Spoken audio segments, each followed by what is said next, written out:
Hi everyone, my name is Srinivas. So ఈ వీడియోలో ANC TMM result వచ్చింది కదా, దాని యొక్క కంప్లీట్ అప్డేట్స్ గురించి డిస్కస్ చేద్దాం. हेलो दोस्तों, my name is Ajay Kumar. I studies online classes के लिए आप लोग सभी को स्वागत है. आज हम एएनसी का रिजल्ट आया था टीएमएम का, उनके बारे में डिस्कस करना चाहेंगे. ఓకే, ఈ వీడియోలో వచ్చేటప్పటికి బోత్ తెలుగు అండ్ హిందీ వాళ్ళు ఉంటారు కాబట్టి ఇద్దరిని కవర్ చేయడం కోసం ఈ వీడియోని కంప్లీట్గా బోత్ లాంగ్వేజెస్లో ఎట్ అ టైం డిస్కస్ చేస్తున్నాం. इस वीडियो में हम लोग तेलुगु और हिंदी लोगों के लिए एक ही बार वीडियो शूट करना चाह रहे हैं ताकि एक भी पॉइंट मिस ना होए. इसीलिए हम लोग दोनों मिला के तेलुगु और इंग्लिश हिंदी दोनों मिलके हम लोग भाषा में ये चर्चा कर रहे हैं. जो भी डाउट होगा आप फिर से पूछ सकते हैं. ఓకే, ఈ వీడియో కంప్లీట్గా ఒకటి రిజల్ట్ ఆల్రెడీ వచ్చింది. సో ఏదైతే రిజల్ట్ ఉందో రిజల్ట్ వచ్చింది. సెకండ్ వన్ వచ్చేటప్పటికి వెయిటింగ్ లిస్టు ఎలా ఉంటుంది అనే వాళ్ళకి క్లారిటీ ఇవ్వాలి. థర్డ్ వన్ వచ్చేటప్పటికి డాక్యుమెంట్స్ ఏవైతే ఉన్నాయో డాక్యుమెంట్ ప్రిపరేషన్ అంతా ఎలా చేయాలి అనేటువంటిది. అండ్ నాలుగోది వచ్చేటప్పటికి డేట్ ఆఫ్ జాయినింగ్ ఎప్పుడు ఉంటుంది అండ్ ఎప్పుడు ఉండడానికి ఛాన్సెస్ ఉంటుంది. దీంతో పాటుగా సమ్ అదర్ ఇంపార్టెంట్ ఏవైనా ఇన్స్ట్రక్షన్స్ ఉంటే ఆ ఇన్స్ట్రక్షన్స్ అన్ని ఈ వీడియోలో కవర్ చేయడం జరుగుతుంది. अभी हम इस वीडियो में पहले रिजल्ट के बारे में डिस्कस करेंगे. उसके बाद वेटिंग लिस्ट जो भी रहेगा, मतलब जिसने अभी जो एलिजिबिलिटी लिस्ट दिया है उनके बारे में, और उनका बाद जब अगर वेटिंग लिस्ट आएगा तो संभावना है वेटिंग लिस्ट आने का, अगर आएगा तो उनके बारे में, और डॉक्यूमेंट जो भी दिया है यहाँ पे मेडिकल सर्टिफिकेट, अटेस्टेशन फॉर्म, वो सब इसके बारे में डिस्कस करेंगे. और डेट ऑफ ज्वाइनिंग कब हो सकता है, फिलहाल हम लोगों को थोड़ा बहुत जानकारी होता है, तो कब हो सकता है उसके बारे में डिस्कस करेंगे. और जो भी इंपॉर्टेंट टॉपिक इसके रिलेटेड होगा उसके बारे में हम लोग हिंदी में भी समझाना चाह रहे हैं. Okay, so first of all document preparation అనేది ఎవరికి సూట్ అవుతుంది అని అంటే ఓన్లీ సెలెక్ట్ అయిన వాళ్ళకి. ఫస్ట్ ఐ స్టడీ సెంటర్ తరఫు నుంచి ఎవరైతే సెలెక్ట్ అయ్యారో వాళ్ళందరికీ కూడా మనస్ఫూర్తిగా ఆర్థిక శుభాకాంక్షలు. ये अभी वीडियो किसके लिए सूटेबल है, ये तो डॉक्यूमेंट प्रिपरेशन सब कुछ, खाली जो बंदे लोग सेलेक्ट हुए हैं इस नोटिफिकेशन के लिए, तो उनके लिए हम लोग हार्दिक स्वागत करते हैं और हार्दिक कंग्रेचुलेशंस बोलते हैं हमारे आई स्टडी सेंटर से. और आइए शुरू करेंगे इस वीडियो को. సో ఫస్ట్ ఆఫ్ ఆల్ మనం ఎవరైతే వెయిటింగ్ లిస్ట్ వాళ్ళు ఉన్నారో వాళ్ళ కోసం ఫస్ట్ ఇన్ఫర్మేషన్ క్లారిటీగా ఇచ్చేస్తే వాళ్ళకి కావాల్సినటువంటి ఇన్ఫర్మేషన్ అయిపోతుంది. ఆ తర్వాత సెలెక్ట్ అయిన వాళ్ళకి కంప్లీట్ కంటిన్యూషన్ వీడియో అనేది ఉంటుంది. पहले हम लोग क्या करेंगे, जो वेटिंग लिस्ट में आना होगा, मतलब अगर वेटिंग लिस्ट यदि चांसेस होगा तो उसके बारे में अगर पहले फेस करेंगे, मतलब पहले बताए जाएंगे. उसके बाद जो भी सिलेक्टेड है उनके बारे में भी बताएंगे. So first of all UR కేటగిరీలో 76 వచ్చింది కదండి. ఎవరైతే ఆల్రెడీ 75, 74 మేము లిస్ట్లో చూస్తే మోర్ దెన్ 15 మెంబర్స్, 20 మెంబర్స్ కూడా సేమ్ మార్క్స్ వచ్చున్నాయి. కాబట్టి మోస్ట్లీ ఛాన్సెస్ ఎవరికైనా ఉంటుంది అని అంటే, ఎగ్జాంపుల్ యూఆర్ కేటగిరీ ఉంది అని అంటే 75కి మ్యాక్సిమం ఛాన్సెస్ ఉంటుంది. అది కూడా లీస్ట్ 4 months నుంచి 6 months తర్వాత సెకండ్ లిస్ట్కి ఛాన్స్ ఉంటుంది. అగైన్ విత్ ఇన్ 2 years లోపు థర్డ్ లిస్ట్ కూడా ఛాన్స్ ఉంటుంది. ఎందుకని అని అంటే ఎలా, ఒకటి ఇందులో ఆల్రెడీ సెలెక్ట్ అయిన వాళ్ళు రీసెంట్గా ఈ డిలే వల్ల వేరే జాబ్ వచ్చి ఉండొచ్చు, ఇంతకన్నా better job or local job. Second one వచ్చేటప్పటికి ఈ రిజల్ట్ వచ్చేటప్పటికి అంటే డేట్ ఆఫ్ జాయినింగ్ వచ్చేటప్పటికి సుమారుగా 90 days పట్టొచ్చు. ఈ 90 daysలో స్కిల్డ్ ఎగ్జామ్ జరగవచ్చు, దానికి బాగా పాజిటివ్ రిజల్ట్ రావచ్చు. అలా ఒక 30% వరకు కూడా ఎస్కేప్ అవడానికి ఛాన్సెస్ ఉంటుంది. కాబట్టి అలా చెక్ చేసినా సరే 75, 74కి మాత్రమే థర్డ్ లిస్ట్ అండ్ సెకండ్ లిస్ట్కి ఛాన్సెస్ ఉంటుంది యూఆర్ కేటగిరీ. ఎగ్జాంపుల్కి ఓబీసీ తీసుకున్నారనుకోండి, వీళ్ళకి 74 and 73 మార్క్స్ వచ్చిన వాళ్ళకి ఛాన్సెస్ ఉన్నాయి. అండ్ ఒకవేళ ఎస్సీ తీసుకున్నారనుకోండి 68 కదా, 67 and 66 అలా 100% చెప్పట్లేదు. మోస్ట్లీ వీళ్ళకైతే మాత్రం సెకండ్ అండ్ థర్డ్ లిస్ట్కి ఛాన్సెస్ ఉండొచ్చు. అలా మీరు ఏ మార్క్స్ అయినా కట్ ఆఫ్ తీసుకుంటే దాని నెక్స్ట్ నెంబర్ ఉన్నటువంటి మార్క్స్ వాళ్ళకి మాత్రమే ఛాన్సెస్ ఉంటుంది. రిమైనింగ్ అంటే నాకు కంటిన్యూస్గా మెసేజ్ పెడుతున్నారు వాళ్ళు ఏంటంటే ఎక్కడో 10 marks, 20 marks డిఫరెన్స్ ఉన్న వాళ్ళకి ఇంపాసిబుల్. అందువల్ల టైం వేస్ట్ చేయకుండా వీలైనంత వరకు వేరే ఎగ్జామ్స్ ప్రిపేర్ అవ్వండి. అట్ ది సేమ్ టైం ఇప్పుడు నేను చెప్పినటువంటి 74, 73 కూడా మినిమం 6 months పట్టొచ్చు, 1 year పట్టొచ్చు. అంత టైం పాటు వస్తుందని చెప్పి వేస్ట్ చేయకుండా వేరే ఎగ్జామ్స్కి మీరు ప్రిపేర్ అవుతూ ఉండండి. ఇఫ్ ఇన్ కేస్ అవేవి రాకపోతే ఇవి రావడానికి ఛాన్సెస్ ఉంటుంది. अभी हम पहले डिस्कस करेंगे अगर वेटिंग लिस्ट रहेगा तो कितने मार्क्स पे कितने नंबर पे हो सकता है. हम पहले डिस्कस करेंगे तो जनरल वालों का कट ऑफ कितना दिया है, 76. तो 76 अगर यदि कोई भी बंदे लोग जो यूआर कैंडिडेट में सेलेक्ट हुआ उसको अगर कोई अदर चांसेस, कोई बेस्ट अपॉर्चुनिटी आया, मतलब कि इनलैंड की तरफ से, आउटलैंड हो गया ना अंडमान, मतलब तो फ्लाइट में जाना या तो शिप में जाना पड़ेगा।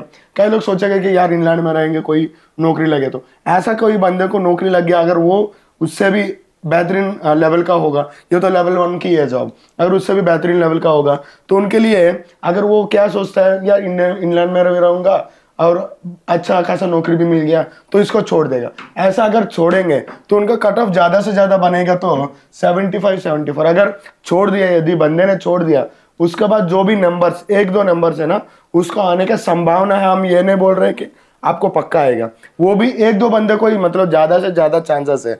क्योंकि अगर देख लीजिए, अगला नोटिफिकेशन मतलब डॉक्टरेट अप्रेंटिस के लिए एक नोटिफिकेशन पहला आया था, आप तो देखे होगा, सितंबर में एक नोटिफिकेशन आया, 1266 लोगों के लिए एक नोटिफिकेशन आया स्किल्ड के बारे में। अगर वो नोटिफिकेशन में भी इसमें सेलेक्टेड कैंडिडेट्स होगा तो उनको भी अगर लग गया तो उसमें, तो इससे भी बेहतरीन कंडीशन, स्किल्ड का है, लेवल 2 का है, अगर वो भी रुकना चाहेंगे तो ऐसा मार्क्स, मतलब हर सेक्शन में जितना कट ऑफ दिया ना, कट ऑफ से 1-2 नंबर नीचे वालों को आने का संभावना है। आप इसलिए मतलब इसके लिए मत रोको, अगर कोई भी मतलब आएगा तो फिर 6 महीना 8 महीने के बाद ही आएगा, तो आप ये मत सोचो कि भाई आ जाएगा इसके लिए पढ़ाई सब कुछ छोड़ देंगे, ये सब गलती मत करो भैया, क्योंकि ये आएगा ये नहीं आएगा हम लोग नहीं बता सकते। अगर आएगा तो अच्छी बात है, कोई नौकरी आपको नहीं लगा, अगर यदि नहीं आया तो फिर दिक्कत होना है। तो इससे पहले आप लोग पढ़ाई करते रहिए, अगला जो भी नोटिफिकेशन आएगा उसके लिए, यदि नहीं आया, कोई भी नौकरी नहीं लगा, अगर इसमें लग गया तो सही बात है, ठीक है, ये पहले हम लोग बताना चाह रहे हैं। ఓకే, సో ఇది ఎవరైతే క్వాలిఫై అవ్వలేదో వాళ్ళందరూ కూడా ఇక్కడతో మీరు కంప్లీట్ చేసుకోవచ్చు, ఐ మీన్ స్టాప్ చేసుకోవచ్చు. ఇక నుంచి ఎవరైతే సెలెక్ట్ అయ్యారో డాక్యుమెంట్ ఎలా ప్రిపేర్ చేయాలి, దానికి ఉన్నటువంటి టర్మ్స్ అండ్ కండిషన్స్ అన్ని 1 by 1 వెళ్దాం. ఓన్లీ సెలెక్టెడ్ వాళ్ళకి మాత్రమే ఈ వీడియో యూజ్ఫుల్ అవుతుంది. अभी ये वीडियो खाली जो सेलेक्टेड है उसके लिए हम लोग बना रहे हैं, क्योंकि वेटिंग लिस्ट वाला अभी तक उसके दिमाग में आप निकाल लीजिए वेटिंग लिस्ट होगा करके, क्योंकि होगा ये तो मैं हम लोग 100% बोल सकते हैं। फिर भी अब वेटिंग लिस्ट के बारे में सोचिए मत, क्योंकि ज़्यादा सोच के क्या आना, अगली जो नोटिफिकेशन आएगी यार बस इसमें लग गया ना तो उसमें क्या ज़रूरत है, पढ़ाई करो फिर वो करो ये करो, ये मत सोचिएगा कभी भी, क्योंकि इससे बेहतरीन नौकरी जब भी आएगा, क्योंकि लेवल 1 पे है, लेवल 2 लेवल 3 कोई भी आएगा तो आप चुन लीजिए प्लीज़, इसके बारे में वेट मत करिएगा। आगे बढ़ेंगे, जो वेटिंग जो सेलेक्टेड कैंडिडेट है उसमें क्या क्या जरूरी है, क्या क्या डॉक्यूमेंट्स मांगा है, उसके बारे में हम लोग डिस्कस करेंगे। ఓకే, సో ఇప్పుడు ప్రాసెస్ వచ్చేటప్పటికి చూడండి, December 15th లోపు మనం పోస్ట్ చేయాలి, అది కూడా స్పీడ్ పోస్ట్ చేయాలి. అలానే కొన్ని ఫొటోస్ని మనం అటాచ్ చేయాల్సి వస్తుంది, అవన్నీ కూడా జస్ట్ 3 months లోపు ఉన్నటువంటి ఫొటోస్ మాత్రమే అటాచ్ చేయాలి. అగైన్ ఇక్కడ ఎనెక్సర్స్ ఇచ్చాడు, A to C వరకు ఉన్నటువంటివన్నీ కూడా డౌన్లోడ్ చేసుకొని ప్రింట్అవుట్ తీసుకొని అవన్నీ ఫిల్ చేయాలి అన్నాడు. ఆ వాటితో పాటుగా కొన్ని ఇంపార్టెంట్ డాక్యుమెంట్స్ని కూడా అటాచ్ చేయాలి, అవి జెరాక్స్ కాపీలు. ఒకటి ఎడ్యుకేషన్ క్వాలిఫికేషన్ సర్టిఫికెట్. ఎడ్యుకేషన్ అని అంటే ఒకటి SSC and ITA, I mean apprentice ఉంటే అప్రెంటిస్, లేదంటే లేదు, జస్ట్ ITA వరకు. సో సెకండ్ వన్ వచ్చేటప్పటికి latest caste certificate. So particularly PWBD కానీ లేటెస్ట్గా పర్టికులర్లీ చెప్పాలి అని అంటే OBC SC ST ఈ PW వాళ్ళకి మాత్రమే లేటెస్ట్ది ఉండాలి. లేటెస్ట్ అంటే అర్థం ఏంట్రా అంటే మనం పంపించే టైంకి ఎగ్జాంపుల్కి ఒక 10 days 1 day ముందైనా పర్వాలేదు. అంటే ఎగ్జాంపుల్కి December 15th కల్లా రీచ్ అవ్వాలి కాబట్టి December 30 వరకు వ్యాలిడిటీ ఉన్నది కూడా వాల్యూడే. అంతేకాని దీనికి ముందు ఏదైనా ఒక డేట్ ఒక్కరోజు అయిపోయినా సరే అది వాల్యూడ్ కాదు. సో కాబట్టి లేటెస్ట్ది మాత్రమే మీరు ఉంచుకోవాలి. అగైన్ కొన్ని SC ST వాళ్ళకి పర్మనెంట్ సర్టిఫికెట్లు ఉంటాయి, ఆ పర్మనెంట్ క్యాస్ట్ సర్టిఫికెట్లు యాక్సెప్టెడ్. ఒక్క OBC మాత్రం 100% విత్ ఇన్ ది ఇయర్లో మాత్రమే ఉండాలి. సెకండ్, EWS సర్టిఫికెట్ ఏదైతే ఉందో 2023-24 మధ్యలో ఉన్నటువంటిది, అంటే మనం అప్లై చేసినప్పుడు ఏదైతే ఉందో 23-24 ఆ EWS సర్టిఫికెట్ని మాత్రమే ఖచ్చితంగా మనం పోస్ట్ చేయాలట. దాంతోపాటు ఒకవేళ 24-25 కూడా ఉంటే 2 అటాచ్ చేసి పంపించండి. తర్వాత మీరు ఒకవేళ ఎక్సర్విస్ మ్యాన్ అయితే ఆ డిశ్చార్జ్ బుక్ని అందులో అటాచ్ చేయాలి.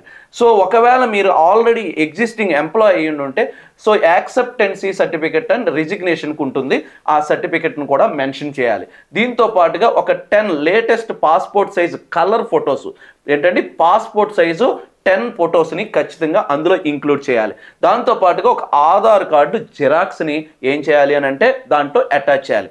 ఇవన్నీ అటాచ్ చేసిన తర్వాత ఎన్వలప్ కవర్ మీద ఇలా రాయాలి, ఏమని అంటే verified documents for recruitment to the post of tradesmen made 362 post అని రాసి ఫర్ అని రాసి అప్లికేషన్ నెంబర్, మనం ఏదైతే అప్లై చేసినప్పుడు అప్లికేషన్ నెంబర్ ఉంటుందో ఆ అప్లికేషన్ నెంబర్ని మనం ఇక్కడ మెన్షన్ చేయాలి.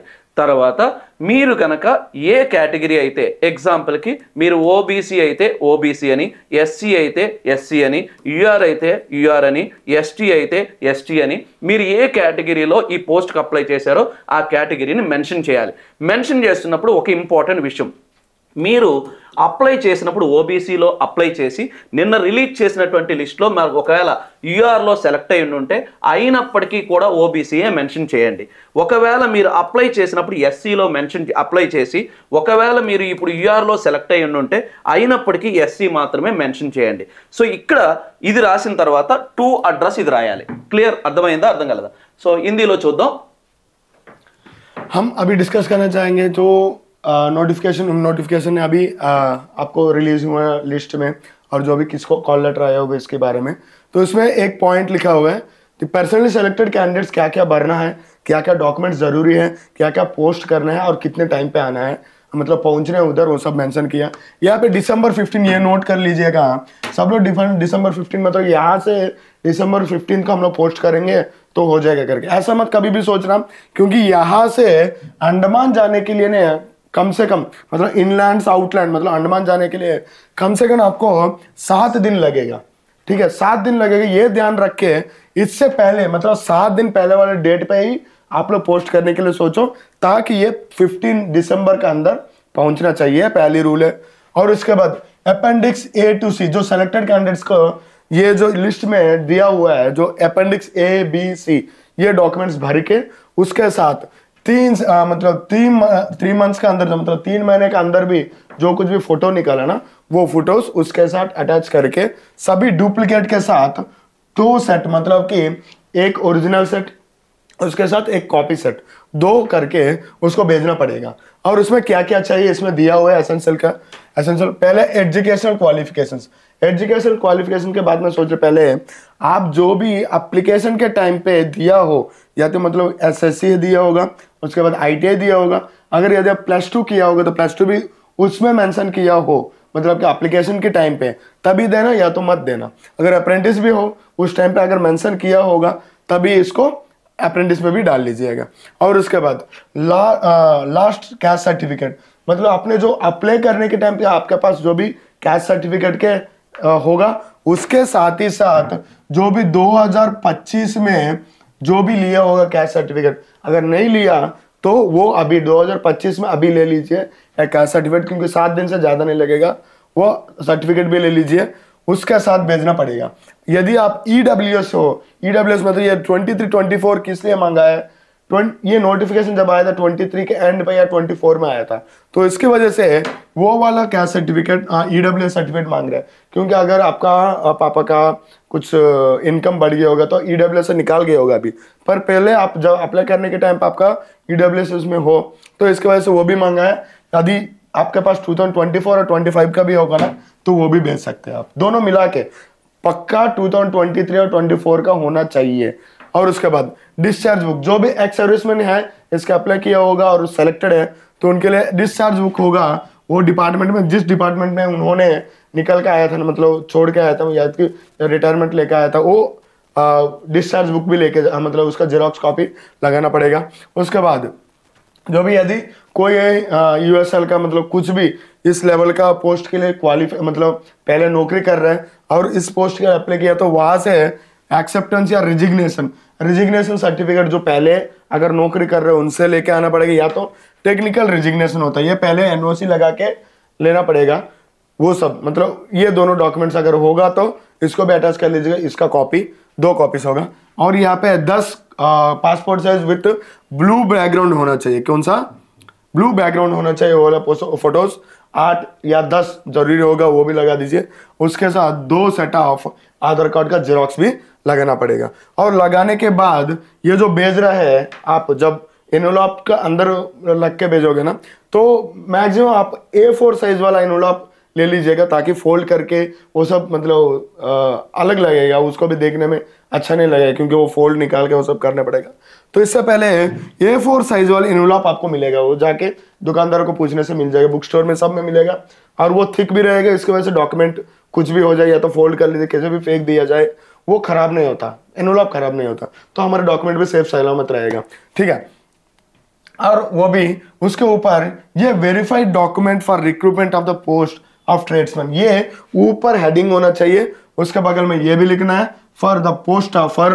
जब एप्लीकेशन जब आपने भरा था उस टाइम पे एप्लीकेशन नंबर आया होगा, जो भी हो, मैंने 1 2 3 4 लिखा है, वो नंबर लिख लीजिएगा। उसके बाद आपने कैटेगरी, जब आपने ओबीसी के लिए अप्लाई करने के टाइम आप ओबीसी के लिए अप्लाई किया होगा, तो यहाँ पे ओबीसी लिख दीजिएगा।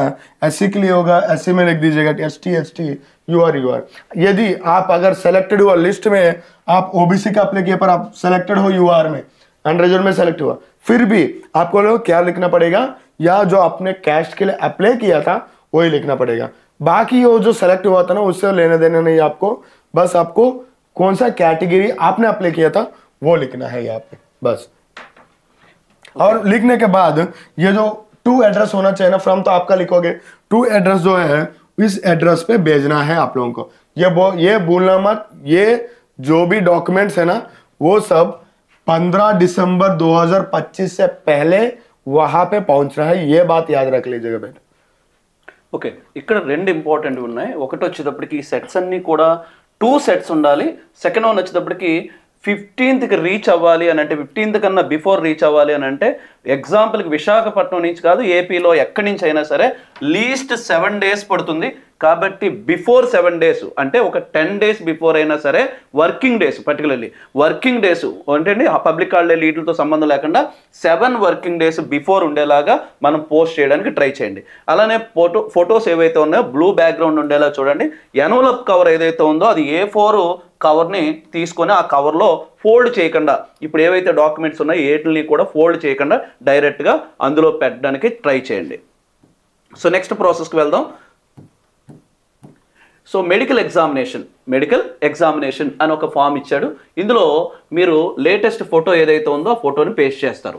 సో దాని తర్వాత వచ్చేటప్పటికి ఇక్కడ మీ పేరు ఏదైతే ఉందో, పేరు ఎగ్జాంపుల్కి నా పేరు ఏదో పూర్తిగా నేను అప్లై చేసినప్పుడు ఎలా అప్లై చేసి ఉంటానో అలానే యాజ్ ఇట్ ఈస్గా నేమ్ రాయాలి. ఆ తర్వాత candidate as a employee, trades man mate, ఏంటండి trades man mate. So trades man mate అనేటువంటి జాబ్కి అప్లై చేశాను కాబట్టి ట్రేడ్స్ మ్యాన్ మేట్. దెన్ తర్వాత వచ్చేటప్పటికి ఇక్కడ మీరు ఏ విధమైనటువంటి ఇండికేషన్ చేయాల్సినటువంటి అవసరం లేదు. అగైన్ ఇక్కడ కూడా మనం ఎంటీగా ఉంచేయచ్చు. అండ్ ఇక్కడ కూడా ఇక్కడ మాత్రం ఏజ్ మెన్షన్ చేయాలి. ప్రస్తుతానికి మీ ఏజ్ ఎంత అయితే ఉందో, లైక్ ఫర్ ఎగ్జాంపుల్ 23 అయితే 23 years, అగైన్ ఇది టెస్ట్ చేస్తున్నప్పుడు 25 years, అండ్ అగైన్ రిజల్ట్ వచ్చినప్పుడు కూడా సంథింగ్ 23 అయితే 23, 24 అయితే 24 అని అర్థం. ఎగ్జామినేషన్ ఎప్పుడు చేశారు, ఆ తర్వాత చేసిన తర్వాత ఈ రిజల్ట్ ఎప్పుడు వచ్చింది అనేది దాని ఉద్దేశం. కానీ ఒకేసారి వస్తుంది కాబట్టి ఇక్కడ ఎన్ని ఇయర్స్ రాస్తారో ఇక్కడ కూడా అన్ని ఇయర్స్ రాయండి. ఇది 23 అయితే 23, 24 అయితే 24, 27 అయితే 27 ఇలా రాయండి. దాని తర్వాత వచ్చేటప్పటికి ఇక్కడ డేటు సిగ్నేచర్ మనం ఏమీ వేయము. ఇక్కడ ఎవరైతే మెడికల్ ఆఫీసర్ ఉంటారో ఈ మెడికల్ ఆఫీసర్ ఖచ్చితంగా సివిల్ సర్జన్, ఏంటండి సివిల్ సర్జన్, ఖచ్చితంగా సివిల్ సర్జన్ అండ్ అబోవ్ అయి ఉండాలి. సివిల్ సర్జన్ అండ్ అబోవ్ అంటే సివిల్ సర్జన్ అన్న అయి ఉండాలి, లేదా అబోవ్ అయినా ఉండాలి. అసిస్టెంట్ సివిల్ సర్జన్ కానీ మరొకరు కానీ యాక్సెప్టబుల్ కాదు. సో ఇక్కడ ఎవరైతే ఆ డాక్టర్ ఉంటారో ఆ డాక్టర్ది ఖచ్చితంగా రిజిస్ట్రేషన్ నెంబర్ మెన్షన్ చేసి ఉండాలి. స్టాంప్లో లేకపోతే ఖచ్చితంగా పెన్తో ఆయన రాసి ఉండాలి. అగైన్ ఇక్కడ ఒక చిన్న స్టాంప్ ఉంది అని అంటే ఆ స్టాంప్లో కంప్లీట్ డీటెయిల్స్, ఏ హాస్పిటల్లో పనిచేస్తున్నారో ఏదైతే స్టాంప్ ఉందో, మీకు సిమిలర్ స్టాంపులు నేను ఆల్రెడీ పక్కన చూపిస్తూ ఉంటాను. సో ఎలాంటి స్టాంప్ యాక్సెప్టెడ్ అని. ఒకవేళ స్టాంప్లో కంప్లీట్ డీటెయిల్స్ ఉన్నాయనుకోండి, hospital, pin code number A to Z, ఒక అలాంటి ఫుల్ లెంత్ స్టాంప్ ఉంటే కనుక 100% యాక్సెప్టబుల్. అయితే మీ దగ్గర పాసిబిలిటీ ఉంటే ఖచ్చితంగా ఒక రౌండ్ సీల్ వేయించండి. అది ఇలా ఎగ్ షేప్లో అయినా ఉంటుంది, లేదా రౌండ్గా అయినా ఉంటుంది. ఖచ్చితంగా రౌండ్ సీల్ అనేది వేయించండి. మోస్ట్లీ రౌండ్ సీల్ మీద కాన్సన్ట్రేట్ చేస్తారు. రిజిస్ట్రేషన్ నెంబర్ మ్యాండేటరీగా ఉండాలి. అలానే వీలైతే కనుక రౌండ్ సీల్ మ్యాండేటరీగా ఉండాలి. దాని తర్వాత వచ్చేటప్పటికి ఇతను యొక్క ఏజ్ ఏదైతే ఉందో ఆ ఏజ్ 23నో 24 ఏదైతే ఉందో ఏజ్ రాస్తారు. మీ 10th క్లాస్లో ఎస్ఎస్సిలో ఏవైతే ఐడెంటిఫికేషన్ మార్క్స్ ఉంటాయో యాజ్ పర్ 10th క్లాస్లో ఎలా ఉన్నాయో అలానే రాయాలి. దెన్ తర్వాత వచ్చేటప్పటికి ఇక్కడ మీరు డేట్ రాస్తారు. దెన్ తర్వాత వచ్చేటప్పటికి మీది లెఫ్ట్ థంబ్ ఇంప్రెషన్ ఏదైతే ఉందో ఆ thumb impression, so like signature దీనిపైన చేస్తారు. తర్వాత సిగ్నేచర్ ఆర్ థంబ్ ఇంప్రెషన్ ఏదో ఒక్కటి సరిపోతుంది. సిగ్నేచర్ ఇక్కడ చేస్తారు, సర్నేము నేము ఇక్కడ మెన్షన్ చేస్తారు. పర్టికులర్లీ క్యాపిటల్ లెటర్స్లోనే రాయాలి. ఏంటండి, సర్నేమ్ ఫస్ట్ రాయండి, తర్వాత నేమ్ రాయండి, రెండు కూడా క్యాపిటల్ లెటర్స్లో మాత్రమే ఉండాలి. ఇది మెడికల్ एग्जामिनेशन हिंदी చూద్దాం. ठीक है, अभी मेडिकल एग्जामिनेशन पहले पेज है हम लोग को जो दिया था मेडिकल एग्जामिनेशन, इसके बारे में हम पहले डिस्कस करेंगे. पहले हम लोग यहाँ पे क्या देखना पड़ेगा, यहाँ पे फोटो दिया हुआ है. पहले आप फोटो अटैच कर लीजिएगा, जो भी 3 महीने से पहले जो उसमें मेंशन किया था 3 महीने से पहले अगर कोई भी फोटो नहीं है निकाला होगा वो अटैच कर लीजिए, या तो आपको बस अभी निकाल लीजिए एक फोटो और वो पेस्ट कर लीजिए यहाँ पे. और ये निकालने के बाद वो लगाने के बाद यहाँ पे आएगा पहले डॉक्यूमेंट्स, चाहे तो आप भी भर सकते हो, नहीं तो वहाँ पे जाने के बाद वो का मतलब जो हॉस्पिटल का डॉक्टर होता है जो सिविल सर्जन है उसका असिस्टेंट भी होता है, मतलब कि कोई भी पीए हो कुछ भी हो वो भी भर सकते हैं. पर अपना डॉक्यूमेंट्स अपना नाम और वो सब तो आपको लिखना ही पड़ेगा. पहली बात है यहाँ पे नेम दिया, I had year certified that I have examined sir. और मतलब इसका मतलब क्या होता है, ये जो एग्जामिनेशन के लिए आया था, मतलब जो मेडिकल एग्जामिनेशन के लिए आया था वो बंदे के नाम, मतलब आपका नाम, और उसके बाद जो पोस्ट के लिए आपने सेलेक्ट हुआ था वो पोस्ट का, मतलब यहाँ पे इनका नाम है नापा श्रीनिवास, तो उनका नाम लिख दिया. उसके बाद ट्रेड्समैन मेट, मतलब जो पोस्ट के लिए सेलेक्ट हुआ था उसका ये लिख दिया. और उसके बाद ये दोनों जो है ना डॉक्टर फिल करेगा. मैक्सिमम यहाँ पे आईफा नहीं आएगा, मतलब यहाँ पे कुछ नहीं आएगा. मतलब इसका मतलब क्या होता है, कभी आप वीकनेस में हो या तो इन्फिट हो, कुछ भी हो, मतलब आपका तबीयत ठीक नहीं रहता, नर्वस वीकनेस ऐसा कुछ हो गया तो उसमें मेंशन करेगा. तो आप लोग ये बताओगे नहीं तो सीधा ये दोनों डॉट ही रहेगा, आईफन रहेगा. और उसके बाद यहाँ पे मेंशन करना है आपका एज कितना है. जब उनके पास मतलब मेडिकल एग्जामिनेशन के लिए जब गया था उस टाइम पे आपका एज कितना है. मेडिकल एग्जामिनेशन होने के बाद आपको जो रिपोर्ट्स है उसके हिसाब से तो बनेगा, साइन करेगा, तो उसका एज कितना है. मैक्सिमम 2-3 दिन में कोई भी इसका एज डिफरेंस नहीं होगा, तो देना सेम ही रहेगा. इसके हिसाब से इतना एज है 23 तो 23 डाल दिया. उसके बाद यहाँ पे ध्यान से गौर से देखिएगा भाई लोग, क्योंकि ये जो गलतियां होते हैं ना तो यही पे होता है. जो मेडिकल ऑफिसर का सिग्नेचर जब भी रहेगा, एक सील रहेगा उनका डिजिग्नेशन सील बोलते हैं हम लोग, वो स्क्वायर शेप से रहेगा, उसमें से रजिस्ट्रेशन नंबर पक्का होनी चाहिए. यदि वहां पे नहीं है उनका सील पे उनका रजिस्ट्रेशन नंबर नहीं है तो इसको उनको बोल दीजिए कि रजिस्ट्रेशन नंबर लिखवा लीजिए. आपको विदाउट रजिस्ट्रेशन नंबर का एक फोटो भी हम लोग दिखाएंगे, और रजिस्ट्रेशन नंबर का फोटो भी, मतलब जो रजिस्ट्रेशन नंबर के साथ आए हुए सील भी दिखाएंगे, विदाउट रजिस्ट्रेशन नंबर का आया हुआ सील भी आप लोगों को दिखाएंगे. यदि आपका मतलब डिजिग्नेशन सील में रजिस्ट्रेशन नंबर नहीं हो तो वो भी बोल दीजिएगा, मतलब रजिस्ट्रेशन नंबर लिखने के लिए. उसके बाद यहाँ पे जब भी सिग्नेचर करना चाहोगे जा रहे हो तो उसका मिनिमम, मतलब जो भी मिनिमम क्वालिफिकेशन होता है साइन करने वाला वो सिविल सर्जन होता है. कौन?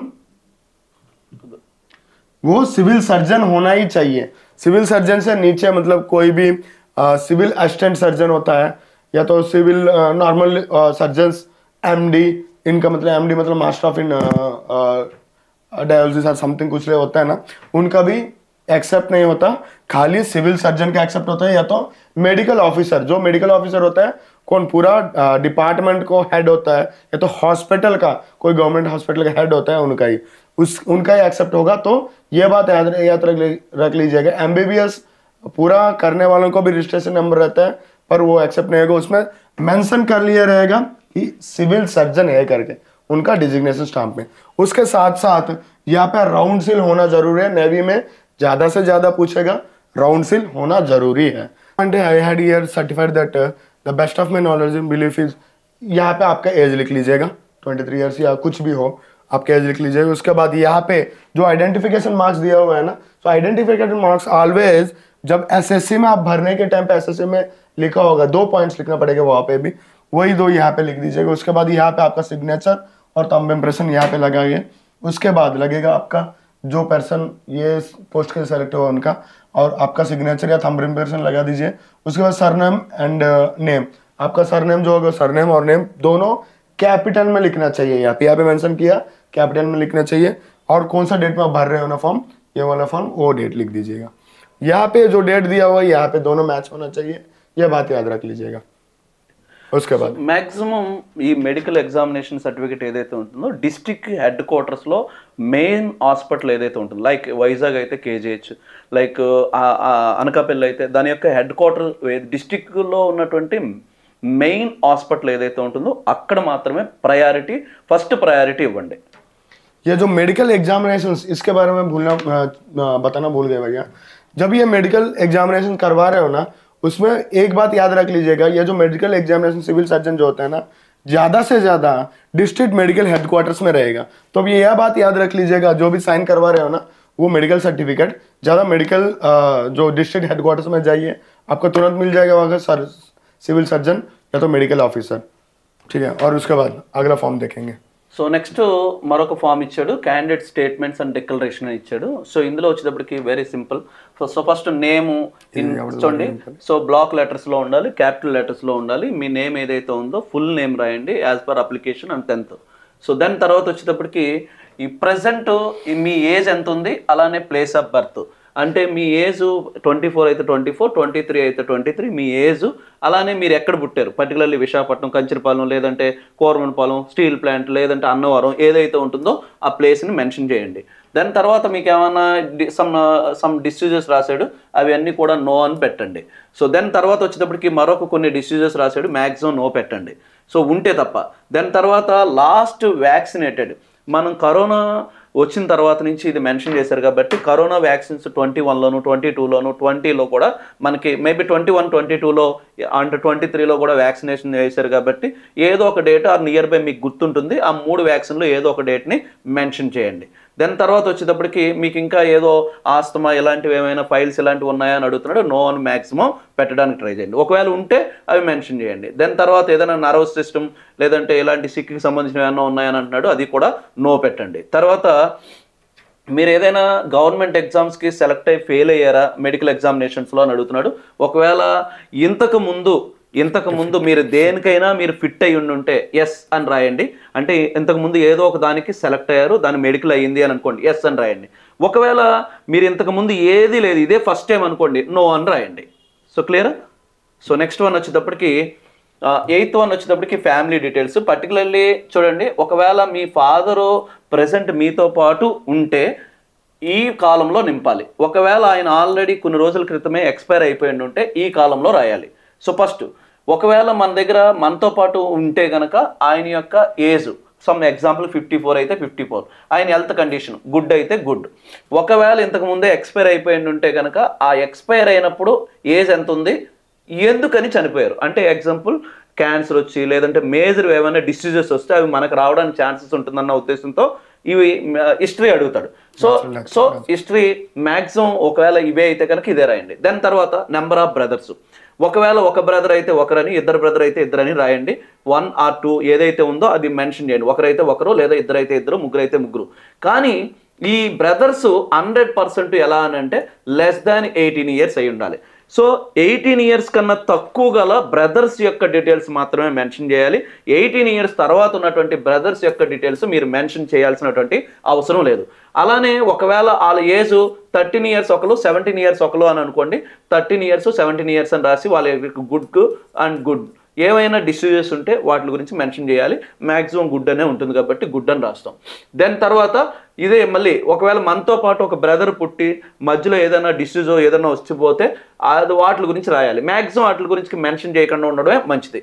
నెక్స్ట్ మదర్, సేమ్ ఫాదర్కి ఎలా రాసామో మదర్ కూడా అలాగే, మదర్ మీతో పాటే ఉండుంటే, ఫర్ ఎగ్జాంపుల్ మదర్ మీతో పాటే ఉండుంటే ఆవిడ యొక్క ఏజ్ సమ్ ఎగ్జాంపుల్ 49 years, ఆవిడ యొక్క హెల్త్ కండిషన్ గుడ్ కండిషన్। ఒకవేళ ఇంతకుముందు ఏదైనా అన్ఫార్చునేట్లీ ఆవిడ మీతో లేకపోతే అప్పుడు ఏజ్ ఎంత, ఎందుకని చనిపోయారు అనేటువంటిది రాయాలి। అలానే సిస్టర్స్, ఒక్క సిస్టర్ అయితే ఒక్కరని, ఇద్దరు సిస్టర్ అయితే ఇద్దరని నెంబర్ వేయాలి, దాని పక్కనే ఇయర్స్ రాయాలి। సో 22 years, వాళ్ళ యొక్క హెల్త్ కండిషన్ గుడ్ అని రాయాలి। దెన్ తర్వాత ఇక్కడ డిక్లరేషన్ వచ్చేటప్పటికి సో క్యాండిడేట్ సిగ్నేచర్, నీ సిగ్నేచర్ రెగ్యులర్గా ఎలా చేస్తావో ఆ సిగ్నేచర్ని మీరు మెన్షన్ చేయండి. తర్వాత ఇన్ ది ప్రెసెన్స్, సో ఇక్కడ మెడికల్ ఆఫీసర్ ఎవరైతే ఉంటారో అతని ఎదురుగా కూడా సంతకం పెట్టాలి. ఒకవేళ అతని ఎదురుగా పెట్టించుకుంటే పెట్టండి, ఒకవేళ ఆ టైంకి అవ్వకపోతే కనుక మళ్ళీ తర్వాత ఇది ఎంటీగా ఉంచకూడదు, మీరు ఖచ్చితంగా సైన్ ఉండాలి. సో ఆ తర్వాత మెడికల్ ఆఫీసర్ ఎవరైతే ఉంటారో వాళ్ళు సిగ్నేచర్ చేస్తారు. అగైన్ సేమ్, ఖచ్చితంగా సివిల్ సర్జన్ అయి ఉండాలి, సివిల్ సర్జన్ అయి ఉండాలి లేదా అబోవ్ సివిల్ సర్జన్ అయి ఉండాలి. సో ఇక్కడ ఖచ్చితంగా ఒక రౌండ్ సీల్ ఉంచడానికి 100% ట్రై చేయండి. ఈ డాక్టర్ యొక్క రిజిస్ట్రేషన్ నెంబర్ని ఇక్కడ ఖచ్చితంగా మెన్షన్ చేయాలి. సో ఇది ఈ ఫామ్ యొక్క డీటెయిల్స్. अभी हम दूसरे फॉर्म के लिए डिस्कस करेंगे. पहले दूसरे फॉर्म में क्या दिया हुआ, कैंडिडेट स्टेटमेंट एंड डिक्लेरेशन. तो इस फॉर्म में क्या क्या, ये सब खाली जो कैंडिडेट है कैंडिडेट को ही भरना पड़ेगा, इसमें कोई मेडिकल ऑफिसर का रोल नहीं है. पहले बात देख लीजिए, इसमें स्टेट योर नेम. स्टेट मतलब भाई आप स्टेट मत सोचो, यहाँ पे स्टेट मतलब आप मेंशन करना चाहिए जिसका नाम है. तो पहले मतलब यहाँ पे लिखा है आपका नाम जो भी है कैपिटल लेटर्स में लिखना पड़ेगा, ब्लॉक लेटर्स मतलब कैपिटल लेटर्स होता है उसमें लिखना पड़ेगा. और state your age and place of birth. State मत लिखना अपना एज कितना है और कहाँ पे आपने परवरिश हुआ, मतलब कहाँ पे आप पैदा हुआ वो लिखना पड़ेगा. आपका एज पहले लिखेंगे, जितना साल होगा 25 साल होगा तो 25 साल, 26 साल होगा 26 साल वो लिख लीजिए. उसके बाद एंड करके जहाँ पे आपने पैदा हुआ, या तो बिहार में भागलपुर में हो या तो मुंबई में महाराष्ट्र में कहीं पे भी हो, आपका यहाँ पे उसका गाँव का एड्रेस या तो मेन जो सिटी का एड्रेस लिखोगे. उसके बाद अगर आपने पहले से स्मॉल पॉक्स बोलते हैं ना, बचपन में आते हैं स्मॉल फ्लैक्स और कुछ रिम्स, कुछ भी ऐसा कुछ डिसीजेस से पहले सफर हुआ होगा तो यहाँ पे यस कर दीजिए, नहीं तो नो. मैक्सिमम यहाँ पे नो कर दीजिएगा क्योंकि वो सब वैक्सीनेटेड हम लोग पहले ही करेंगे. मतलब बचपन के टाइम पे हम लोगों को टीका होगा वो सब लगा के रखेंगे ना, तो ये सब डिसीज नहीं आते ज़्यादा से ज़्यादा. तो आप लोग यहाँ पे नो कर दीजिएगा. उसके बाद डिसीज एनी अदर डिसीजेस और एक्सीडेंट, कोई भी एक्सीडेंट या तो कुछ डिसीजेस आपको अकर हुआ तो वो भी लिखना पड़ेगा, अगर नहीं हुआ तो नो कर देंगे. उसके बाद when you have last vaccinated, कब आपने लास्ट वैक्सीनेटेड, मतलब कोरोना आने के बाद ना बहुत लोगों को वैक्सीनेशन डालना पड़ा, तो ये कोरोना आने के बाद ये पॉइंट मेंशन करने चाह रहे, मतलब मेंशन कर रहे थे. तो अगर आप पहले वैक्सीनेशन किया होगा तो उसका लास्ट डेट जो भी वैक्सीनेशन किया है वो डेट मेंशन कर लीजिएगा. उसके बाद अगर आपको फिट्स या आस्थमा ऐसा कुछ डिसीजेज होगा तो यहाँ पे मेंशन कर दीजिएगा यस, नहीं तो नो करके मेंशन कर दीजिएगा. और सफरिंग विद नर्वस वीकनेस वो जो होता है ना, और मतलब उसका भी अगर कुछ होगा तो सफरिंग मतलब उसमें अगर आप प्रभावित होगा तो उसमें यस कर दीजिएगा, नहीं तो नो कर दीजिएगा. उसके बाद हैवी बर्न, अगर आप पहले ये पॉइंट का मतलब समझ लीजिएगा, ये 7th पॉइंट बहुत इंपॉर्टेंट है. जो भी आप गवर्नमेंट एम्प्लॉय हो या तो गवर्नमेंट मतलब गवर्नमेंट का जो मेडिकल करने के टाइम पे मेडिकल ऑफिसर मतलब जहाँ पे मेडिकल करवाया होगा, तो किस नौकरी के लिए कोई अगर किसके लिए अगर पहले किया होगा उसमें अगर फिट हो तो यहाँ पे यस कर दीजिएगा. या तो आप पहली बार इस नोटिफिकेशन के लिए, इस जॉब के लिए सेलेक्ट हुआ कि किसी और जॉब नहीं कर रहे हो तो यहाँ पे नो कर दीजिएगा. ये पॉइंट बिल्कुल रखना है आप.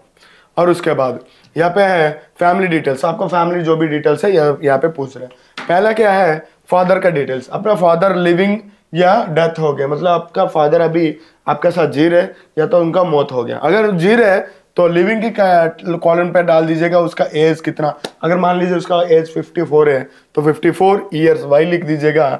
उसके बाद उसका हेल्थ कंडीशन मतलब गुड होता है वो लिख दीजिएगा. और अगर आपका फादर का यदि मौत हो गया होगा, मौत का डिटेल्स क्या, मतलब किस एज पे उनका मौत हो गया.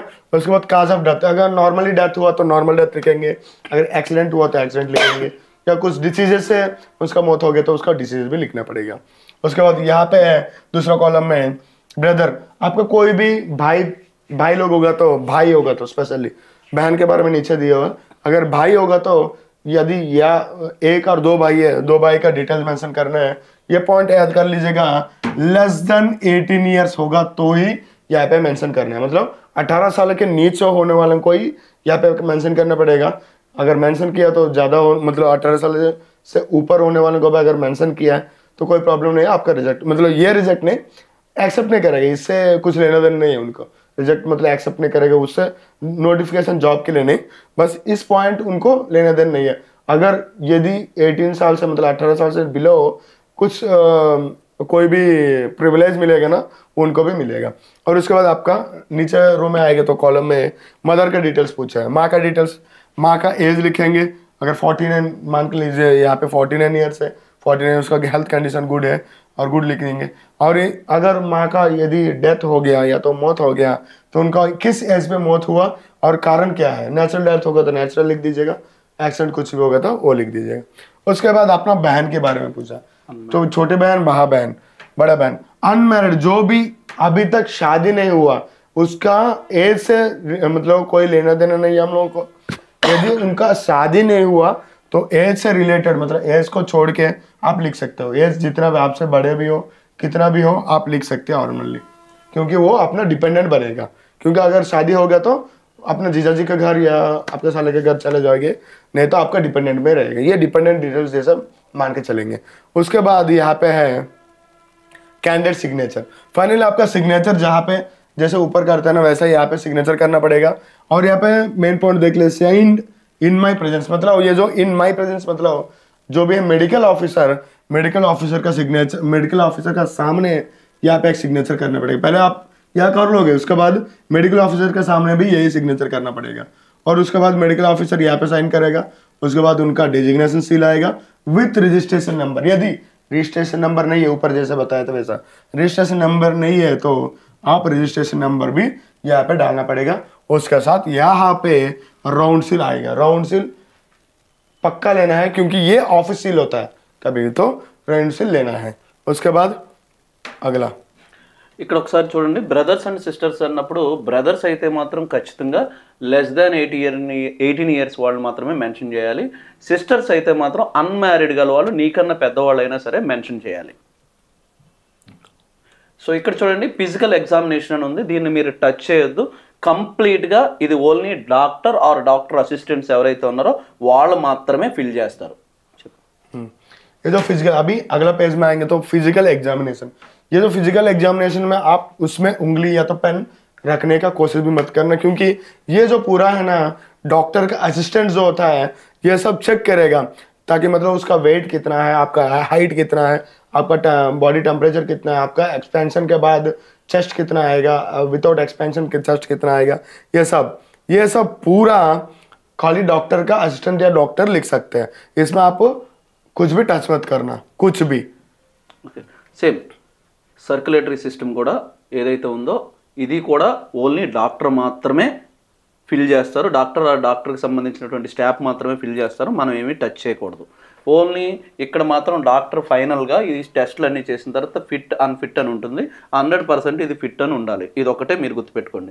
రిమైనింగ్ అంతా కూడా సేమ్, ఖచ్చితంగా మెడికల్ డాక్టర్ ఎవరైతే ఉన్నారో ఆఫీసర్ కానీ సివిల్ సర్జన్ కానీ అయి ఉండాలి. అగైన్ ఇక్కడ ఒక రౌండ్ సీల్ అండ్ డేట్తో ఉన్నటువంటి రౌండ్ సీల్ వేస్తే సరిపోతుంది. సో ఈ రెండు ఫామ్స్లోనూ కూడా మనం ఎట్టి పరిస్థితుల్లోనూ ఏమీ ఫిల్ చేయకూడదు. सो उसके बाद आया दूसरा फॉर्म क्या है, सर्कुलेटरी सिस्टम। ये सर्कुलेटरी सिस्टम मतलब हमारा ब्लड सर्कुलेशन, यहाँ पे लिवर का, पैंक्रियास का, सब का, किडनी का, ये सब टेस्ट लेगा। टेस्ट लेने के बाद ये आउटपुट जो भी आएगा ना वो यहाँ पे लिखेगा। ये लिखने के बाद फाइनल क्या होता है, नीचे जाएगा तो यहाँ पे state whether the candidate is, आप जो कैंडिडेट है ना यहाँ पे फिट है, अनफिट है, टेम्पररी अनफिट है, वो लिखेगा। उसके हिसाब से आप ज़्यादा से ज़्यादा ये कर लीजिएगा, यहाँ पे फिट में टिक होना चाहिए और यहाँ पे फिट लिखना ही है, ठीक है। फिट होगा तो ही आप एग्जाम मतलब जॉब के लिए एलिजिबल हो। तो याद रख लीजिएगा यहाँ पे फिट को टिक करना है, वो जो मेडिकल ऑफिसर होता है वो टिक करेगा, उसके बाद यहाँ पे फिट लिखेगा। उसके बाद यहाँ पे बाकी जो पहले हम लोग किया था डिजिग्नेशन स्टाम्प होना चाहिए, उसका साइन होगा, डिजिग्नेशन स्टाम्प स्क्वायर शेप का होगा, उसमें रजिस्ट्रेशन नंबर पक्का मेंशन करना चाहिए। उसके बाद यहाँ पे राउंड सील होना जरूरी है, नेवी में ज़्यादा से ज़्यादा पूछेगा राउंड सील, तो राउंड सील और आपका स्टेशन मतलब जहाँ पे आपने राउंड सील निकाला तो उनका स्टेशन और उनका जब ये सब निकला है उनका डेट लिख दीजिएगा। यह है मेडिकल फॉर्म भाई। సో ఇది ఇక్కడ వరకు మెడికల్ సర్టిఫికేట్స్. ఇక్కడ మీరు గుర్తుపెట్టుకోవాల్సింది, మళ్ళీ వెంటనే ఒక కామెంట్ కానీ డౌట్ కానీ అడుగుతారు, సార్ ఇక్కడ మేము పంపించినటువంటి డాక్యుమెంట్స్ ఏవైతే ఉంటాయో వీటిని బేస్ చేసుకొని మళ్ళీ అండమాన్లో మాకు ఏమైనా ఓన్ హాస్పిటల్లో మళ్ళీ టెస్టింగ్ చేస్తారా అని అడుగుతారు. గుర్తుపెట్టుకోండి, మనం ఏదైతే పంపిస్తామో అదే ఫైనల్ స్టేట్మెంట్ అవుతుంది. ఇఫ్ ఇన్ కేసు వాళ్ళు కనుక అన్సాటిస్ఫై అయితే మళ్ళీ మనకి బ్యాక్ ఫీడ్బ్యాక్ పంపిస్తారు, మళ్ళీ అగైన్ రీసెండ్ చేయండి, మళ్ళీ రీకండక్ట్ చేయండి అని పంపిస్తారు తప్ప ఐదర్ అన్ఫిట్ ఆర్ ఫిట్. ఒకవేళ వాళ్ళు సాటిస్ఫై అవ్వకపోతే మళ్ళీ డాక్యుమెంట్స్ని రీసెండ్ చేయండి అని అంటారు తప్ప వాళ్ళు ఎక్కడ కండక్ట్ చేయరు. ఇది 90% ఇప్పటివరకు జరిగింది. तो यहाँ तक हमारे मेडिकल सर्टिफिकेट कंप्लीट हुआ, मेडिकल फॉर्म्स जो भी वो कंप्लीट हुआ. ज़्यादा से ज़्यादा सबको डाउट क्या आता है ना,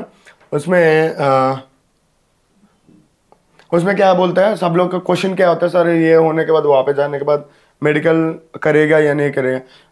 ये देख लीजिए, नेवल सिविलियंस के लिए कोई स्पेसिफाइड हॉस्पिटल्स नहीं है. अंडमान में वैसे भी नहीं है. अंडमान में क्या ना वहाँ पे स्पेसिफाइड मतलब सिविलियंस के लिए कोई स्पेशल हॉस्पिटल नहीं है. तो ज़्यादा से ज़्यादा 90% हम लोग मतलब हमारे जो पहले बैच गया था तो स्किल्ड वाले गए थे, टीम वाले गए, उनके हिसाब से उनका बात मानेंगे तो वहाँ पे कोई मेडिकल नहीं होता. तो अगर कुछ आप ये जो रिपोर्ट्स में अगर इसमें जो लिखा है ना उसमें कुछ भी उनको डिफेक्ट लगेगा, मतलब ये सोचता है कि ये पॉइंट यहाँ पे नहीं होना चाहिए, इसमें गलत है, मतलब कि लिखा है पर यहाँ पे फिट हो गया, मतलब मान लीजिए बीपी ज़्यादा हो गया उसमें अगर लिखेगा तो उस पॉइंट्स में अगर वो अनसेटिस्फाइड होगा, सेटिस्फाई नहीं होगा तो वो डॉक्यूमेंट्स फिर से भेजेगा रिटर्न, उसके बाद फिर से मेडिकल करा के आपको भेजना पड़ेगा. ये है फाइनल. और जो है अगला पेज में देखेंगे. ఓకే, నెక్స్ట్ డాక్యుమెంట్ వచ్చేటప్పటికి character certificate. So before going to character certificate దీన్ని మనం ఫిల్ చేసే ముందు ఖచ్చితంగా మనం కొన్ని ఇంపార్టెంట్ ఫాలో అవ్వాలి. ఫస్ట్ వన్ వచ్చేటప్పటికి సెల్ఫ్ పీవీసీ అని అంటాము. Self PVC is nothing but police verification certificate. Self PVC is nothing but నేను సో అండ్ సో ఎగ్జామ్కి క్వాలిఫై అయ్యాను, నా మీద ఏ విధమైనటువంటి కేసెస్ లేవు అని చెప్పి నియర్ బై మనం ఎక్కడైతే స్టే చేస్తున్నామో ఆ స్టే చేస్తున్నటువంటి ఏరియాలో పోలీసులు మనకు ఒక డిక్లరేషన్ సర్టిఫికెట్ ఇవ్వాలి. అది మనకి ఏమీ సబ్మిట్ చేయడానికో అప్లికేషన్లోనో లేదంటే డాక్యుమెంట్ వెరిఫికేషన్లోనో సబ్మిట్ చేయడానికి కాదు. ఏ గజెటెడ్ దగ్గరికి వెళ్ళినా సరే, ఏ గవర్నమెంట్ ఆఫీసర్ దగ్గరికి వెళ్ళినా సరే మిమ్మల్ని ఓన్లీ సర్టిఫికెట్లు చూసో ఫేస్ చూసో సంతకం పెట్టరు. నీ మీద ఏ కేసు లేదు అని తెలిస్తేనే పెడతారు. ఇఫ్ ఇన్ కేసు నీకు డైరెక్ట్గా కలెక్టర్ గారు తెలుసు అనుకోండి, ఇలాంటి పీవీసీలు అవసరం లేదు.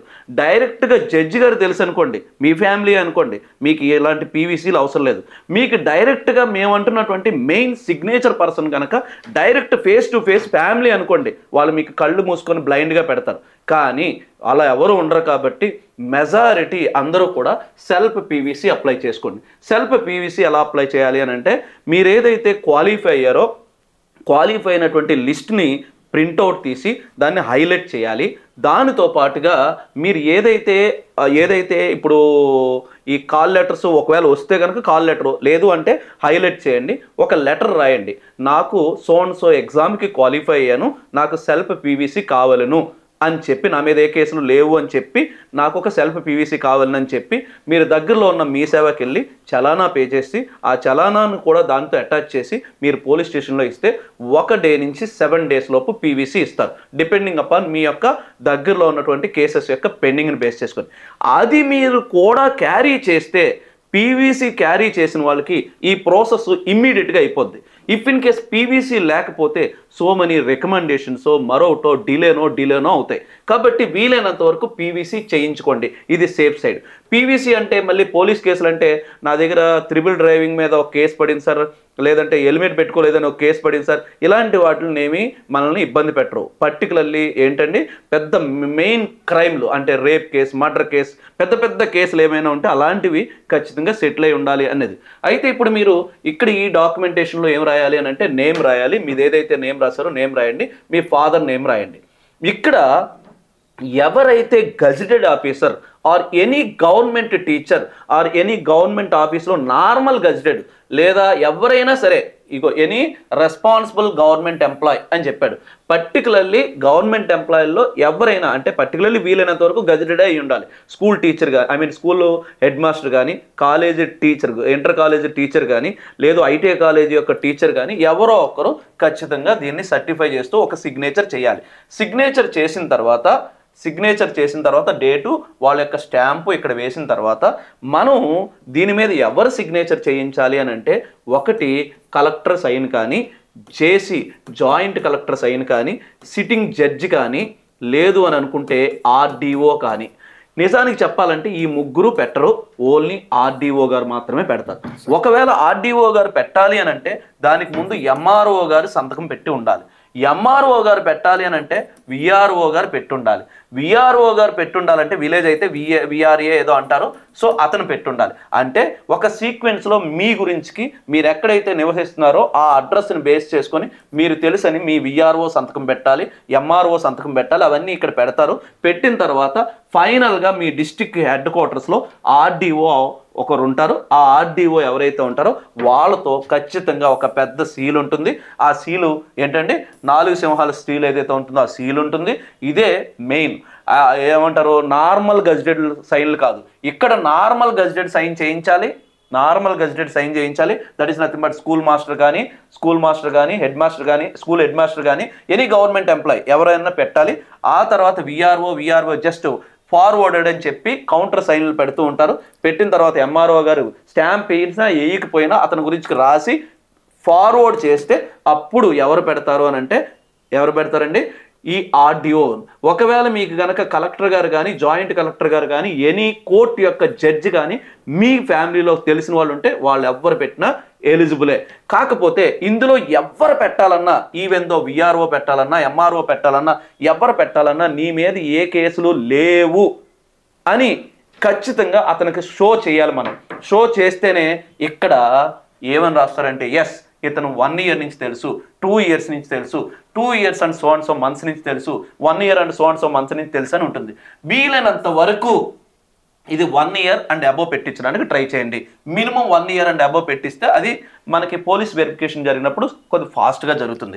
ఇది క్యారెక్టర్ సర్టిఫికేట్లో మనకు ఉన్నటువంటి ఇంపార్టెంట్. ఖచ్చితంగా పీవీసీ ఎలా రాయాలో మీకు ఒక లెటర్ కావాలి అని అంటే మీకు ఏదైతే మన గ్రూపుల్లో ఉన్నారో ఆ గ్రూపుల్లో నేను ఒక టెంప్లెట్ పెడతాను. ఆ లెటర్లో పేరు డీటెయిల్స్ మాత్రం చేంజ్ చేసుకొని మిగతావి సేమ్ మీ సేవకి వెళ్ళండి, చలానా కట్టండి, పోలీస్ స్టేషన్లో సబ్మిట్ చేయండి. మీ ఇంటికి ఎవరో ఒకరు వస్తారు, వచ్చి ఎంక్వైరీ చేస్తారు, చేసి ఇమీడియట్గా మీకు ఒక ఆన్లైన్ సర్టిఫికేట్ ఇస్తారు. కొన్ని స్టేట్స్ ఉన్నాయనుకోండి, లైక్ ఒరిస్సా లాంటి స్టేట్స్ ఉన్నాయనుకోండి, ఒరిస్సా లాంటి స్టేట్లో ఈ ప్రాసెస్ ఉండదు. ఒరిస్సా లాంటి స్టేట్లో ఎలా ఉంటుందంటే ఆన్లైన్లో ఫోన్లో అప్లై చేసుకుంటాం, అప్లై చేసిన 24 అవర్స్లోనే ఆటోమేటికల్గా వచ్చేస్తుంది. ఇలా కొన్ని స్టేట్స్ ఉన్నాయి, కానీ మన స్టేట్లో అలా ఉండదు. మన స్టేట్లో మీ సేవకి వెళ్ళాలి, పోలీస్ స్టేషన్కి వెళ్ళాలి, ఖచ్చితంగా విజిట్ చేయాలి. ఇవన్నీ ఇదే మెయిన్. ఇది గనక ప్రాపర్గా లేదు అని అంటే 100% మళ్ళీ రీడాక్యుమెంటేషన్ ఖచ్చితంగా జరుగుద్ది. ఈ ఒక్కటి లేకపోయినా మొత్తం ఆపుతుంటారు. ఇది మేజర్గా గుర్తుపెట్టుకోండి. ఈ character certificate is very very important. So ఇంకేముంటాయి, ఇంకా మెజిస్ట్రేట్ ఇవన్నీ రాశాడు కాబట్టి నేను ఇప్పుడు చెప్పినటువంటి వాటిలో ఎక్కువగా క్యారెక్టర్ సర్టిఫికేట్ని ఆర్డీఓ గారు మాత్రమే సిగ్నేచర్ చేస్తారు. సో तो अभी अपेंडिक्स बी में पहले हमको दिया है कैरेक्टर सर्टिफिकेट. ये कैरेक्टर सर्टिफिकेट जब भी देगा ना इसमें मेंशन भी किया होगा कैरेक्टर सर्टिफिकेट ऑलवेज कौन देगा, यहाँ पे मेंशन किया डीएम या तो डिस्ट्रिक्ट मजिस्ट्रेट या सब डिविजनल मजिस्ट्रेट भी दे सकते हैं. यहाँ पे बताया खाली डिस्ट्रिक्ट मजिस्ट्रेट, पर आप सब डिविजनल मजिस्ट्रेट से भी लेके जा सकते हैं. क्योंकि ये पहले जो आधारित कैसे किया, पहले जो बंदे लोग अंडमान में पोस्टिंग के लिए गया था उन लोग पहले जो भरे गए फॉर्म भरा था ना उसके हिसाब से हम लोग आपको बता रहे हैं. ठीक है, पहले कैरेक्टर सर्टिफिकेट में क्या क्या दिया. यहाँ पे ये दोनों रोज जो है ना कॉलम्स आपको भरना पड़ेगा. यदि आपका नाम और आपका फादर का नाम यहाँ पे लिखना पड़ेगा. उसके बाद ये जो कॉलम्स है ना ये आप लोग नहीं भरोगे. जो यहाँ पे जो कैंडिडेट यहाँ पे साइन करेगा ना, सिग्नेचर जो करेगा गजेटेड ऑफिसर वो भरेगा यहाँ पे पहले उन्होंने देख लीजिए 1 साल से भी ज्यादा होना चाहिए. ऐसा होगा तो डॉक्यूमेंटेशन थोड़ा मतलब जाने के लिए फॉरवर्ड करने के लिए थोड़ा आसान रहेगा. और इसके साथ ही साथ जब भी ये कैरेक्टर सर्टिफिकेट आप बनवा रहे हो उसके साथ ही साथ पीवीसी मतलब पुलिस वेरिफिकेशन सर्टिफिकेट बोलते हैं, वो आपका थाना में देगा. मंडल का जो थाना होता है ना वहाँ पे देगा. ये लेना बहुत जरूरी होता है क्योंकि यदि डिविजनल मजिस्ट्रेट या सब डिविजनल मजिस्ट्रेट आपको सिग्नेचर करना है, डिस्ट्रिक्ट मजिस्ट्रेट या सब डिविजनल मजिस्ट्रेट आपको सिग्नेचर करना है तो आपको कैसा पहचानोगे वो, और आप कोई जुलूम किया कुछ ये तो पहचानेंगे नहीं ना सीधा. तो उसके लिए आपको पीवीसी सर्टिफिकेट मतलब पुलिस सर्टिफिकेट वेरिफिकेशन सर्टिफिकेट आपको जरूरी करना है. और करने के बाद जिसके पास भी आप जाओगे ना तो वहाँ पे पहले यहाँ पे मेंशन किया है, यहाँ पे आपका फोटो पहले चिपकाना पड़ेगा. उसके ऊपर उनका जो यहाँ पे साइन करेंगे ना उनका स्टाम्प होना चाहिए आधा, मतलब ऐसा राउंड सील नहीं होता, यहाँ पे रेक्टेंगुलर उनका डिजिग्नेशन सील बोलते हैं, डिजिग्नेशन सील यहाँ पे लगवाना पड़ेगा और उसका साइन भी ऐसा ऑफ ऑफ होना चाहिए, पेपर में आना चाहिए और फोटो में। और उसके साथ ही साथ यहाँ पे उनका सिग्नेचर करेगा, उसके बाद यहाँ पे डिजिग्नेशन स्टाम्प भी डालेगा। डालने के बाद यहाँ पे उनका राउंड सील, ऑफिस सील जो होता है वो मैंडेटरी है, जिस ऑफिस में वो काम कर रहे हैं वो मेंशन करेगा इस ऑफिस सील में, ठीक है।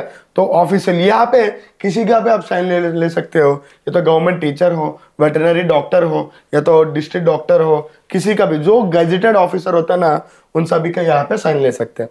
उसके बाद यहाँ पे they to be attested by district magistrate, यहाँ पे दिया है डीएम का सिग्नेचर यहाँ पे होना चाहिए।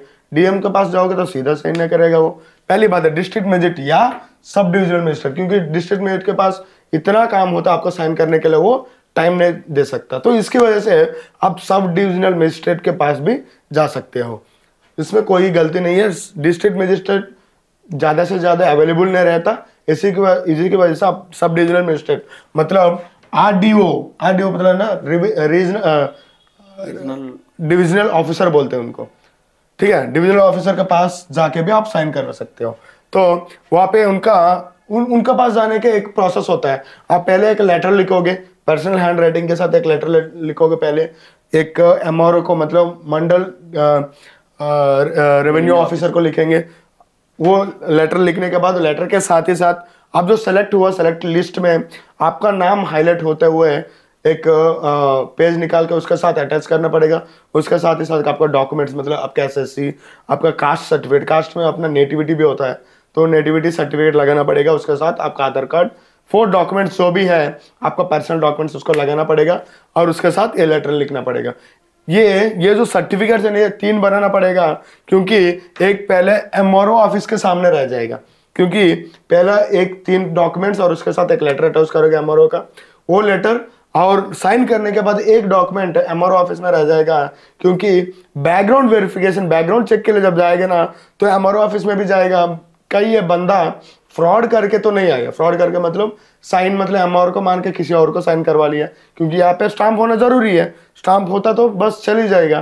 तो यदि ये कुछ करप्शन नहीं किया इसकी वजह से एमआरओ ऑफिस में एक कॉपी रखेगा और उसके बाद वो एक कॉपी रख के बाकी 2 डॉक्यूमेंट है ना आपको आपके हाथ में दे देगा। और दूसरा लेटर लिखोगे आरडीओ को, जो रीजनल डिविजनल ऑफिसर होता है, रेवेन्यू डिविजनल ऑफिसर को लेटर निकलना पड़ेगा। सेम जी आप यहाँ पे जैसा लिखा वैसा भी लिखेंगे। उसके साथ जो भी एनक्लोजर्स है मतलब कि आपका सिलेक्शन लिस्ट, आपका कॉल लेटर यदि आया तो कॉल लेटर, उसके साथ आपका डॉक्यूमेंट्स एसएससी और आधार कार्ड और आपका नेटिविटी सर्टिफिकेट, वो अटैच करके फिर आरडीओ के पास जाना है, रेवेन्यू डिविजनल ऑफिसर के पास।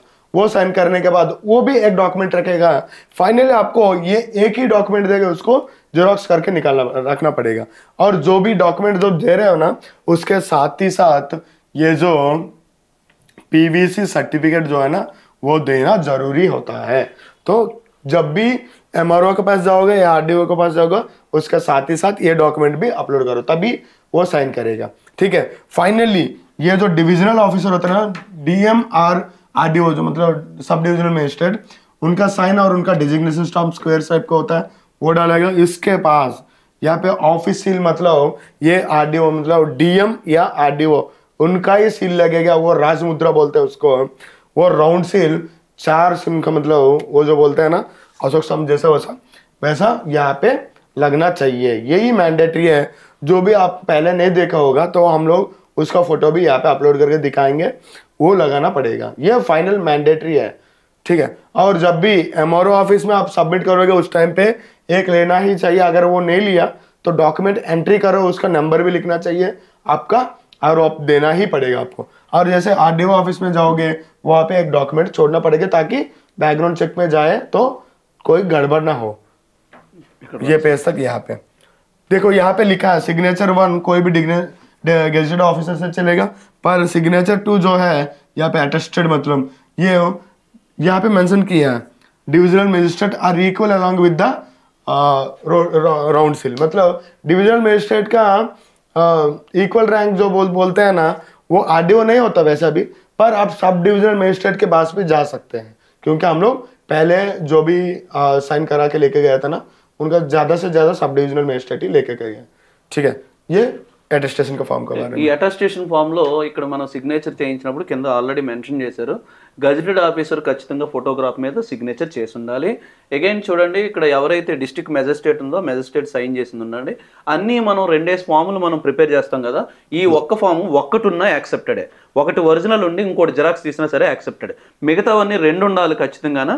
ఇది మాత్రం 2 ఒక్కొక్కసారి ఇవ్వరు, ఒకటి అతని దగ్గర పెట్టుకొని ఒకటి మనకి ఇస్తారు, అలా అయినా సరే యాక్సెప్టెడ్.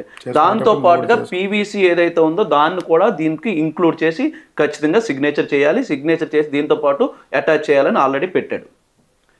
సో నెక్స్ట్ మనం అటాస్టేషన్ ఫామ్ కి వెళ్దాం. పీవీసీ ఒరిజినల్ పీవీసీ పంపించేటప్పుడు ఒరిజినल पीवीसी ఏదైతే ఉందో ఒరిజినల్ పీవీసీని మనం సెండ్ చేయాలి सर्टिफिकेट तो पास। तो जो सेंड करने के टाइम पे डॉक्यूमेंट सेंड करने के टाइम पे यहाँ पे मेन पॉइंट मेंशन किया देखिए, police verification be enclosed with the certificate. जो भी डॉक्यूमेंट्स हम लोग भेज रहे हैं ना, वो भी एक पीवीसी तो ओरिजिनल एक ही दिएगा, तो ओरिजिनल के साथ एक डॉक्यूमेंट डुप्लीकेट मतलब एक जेरोक्स करके भी लगाना पड़ेगा। ओरिजिनल डॉक्यूमेंट भेजना ही है।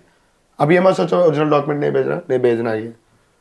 సో నెక్స్ట్ డాక్యుమెంట్ వచ్చేటప్పటికి అటాస్టేషన్ ఫామ్ అండి. అటాస్టేషన్ ఫామ్ ఇక్కడ చూడండి, సో డిఫరెంట్ సైజెస్ ఉంటుంది, 5 సెంటీమీటర్ ఇంటూ 7 సెంటీమీటర్ అని.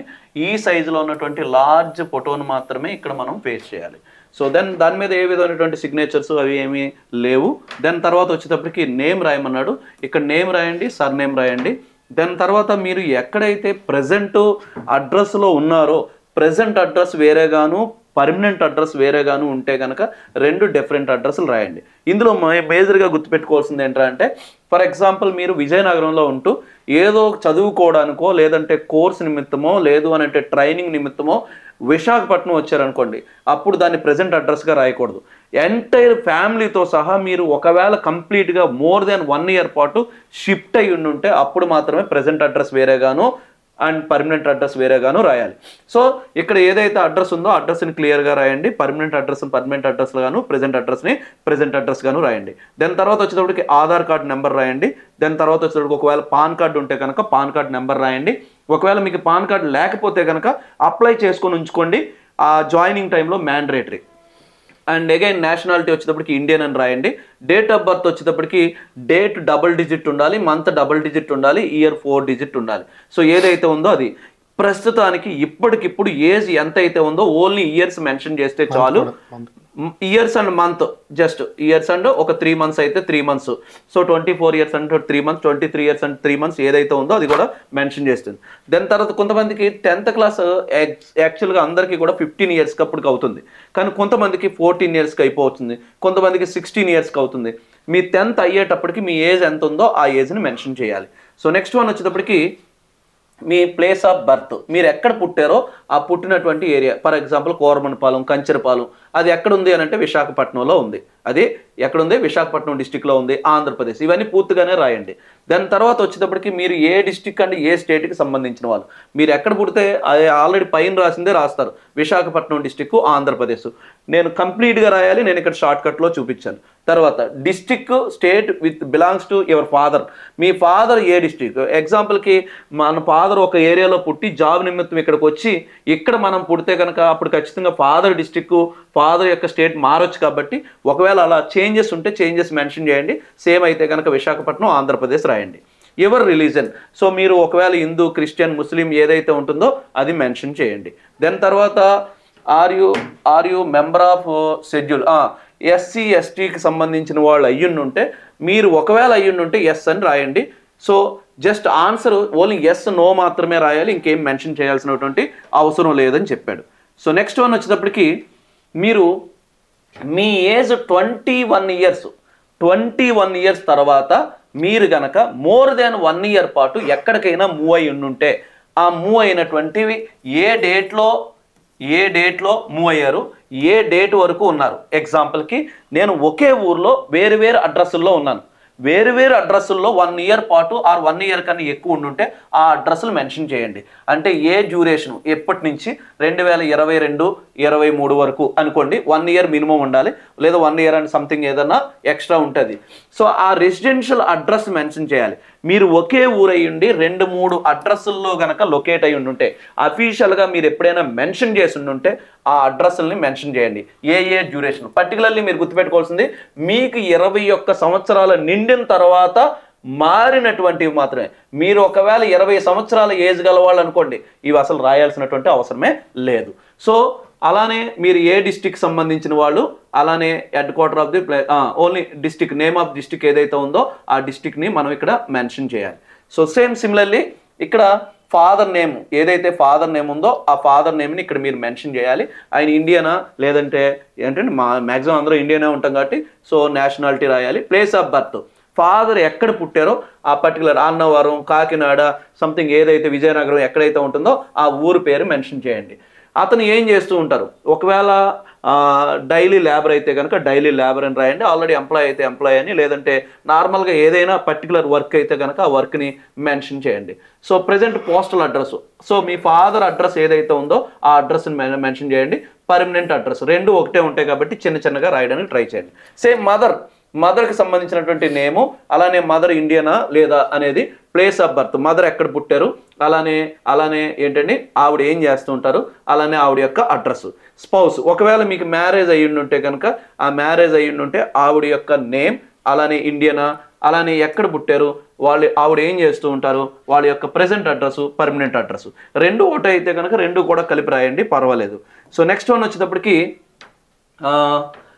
డాటర్ కానీ సన్ కానీ మీకు ఎవరైనా పెళ్ళయ్యి ఆల్రెడీ ఎక్స్ సర్వీస్ మెన్ లాంటి వాళ్ళు ఉంటారు కదా, అలాంటి వాళ్ళు ఉండుంటే కనుక వాళ్ళ డీటెయిల్స్ రాయండి, వాళ్ళ నేషనాలిటీ రాయండి, ప్లేస్ ఆఫ్ బర్త్ వాళ్ళు ఎక్కడ పుట్టారో రాయండి, ఏ కంట్రీయో రాయండి, ఎక్కడైనా ఒకవేళ అబ్రాడ్ కానీ ఎక్కడికైనా వెళ్ళుంటే వాటి యొక్క డీటెయిల్స్ కూడా మనం రాయాలి.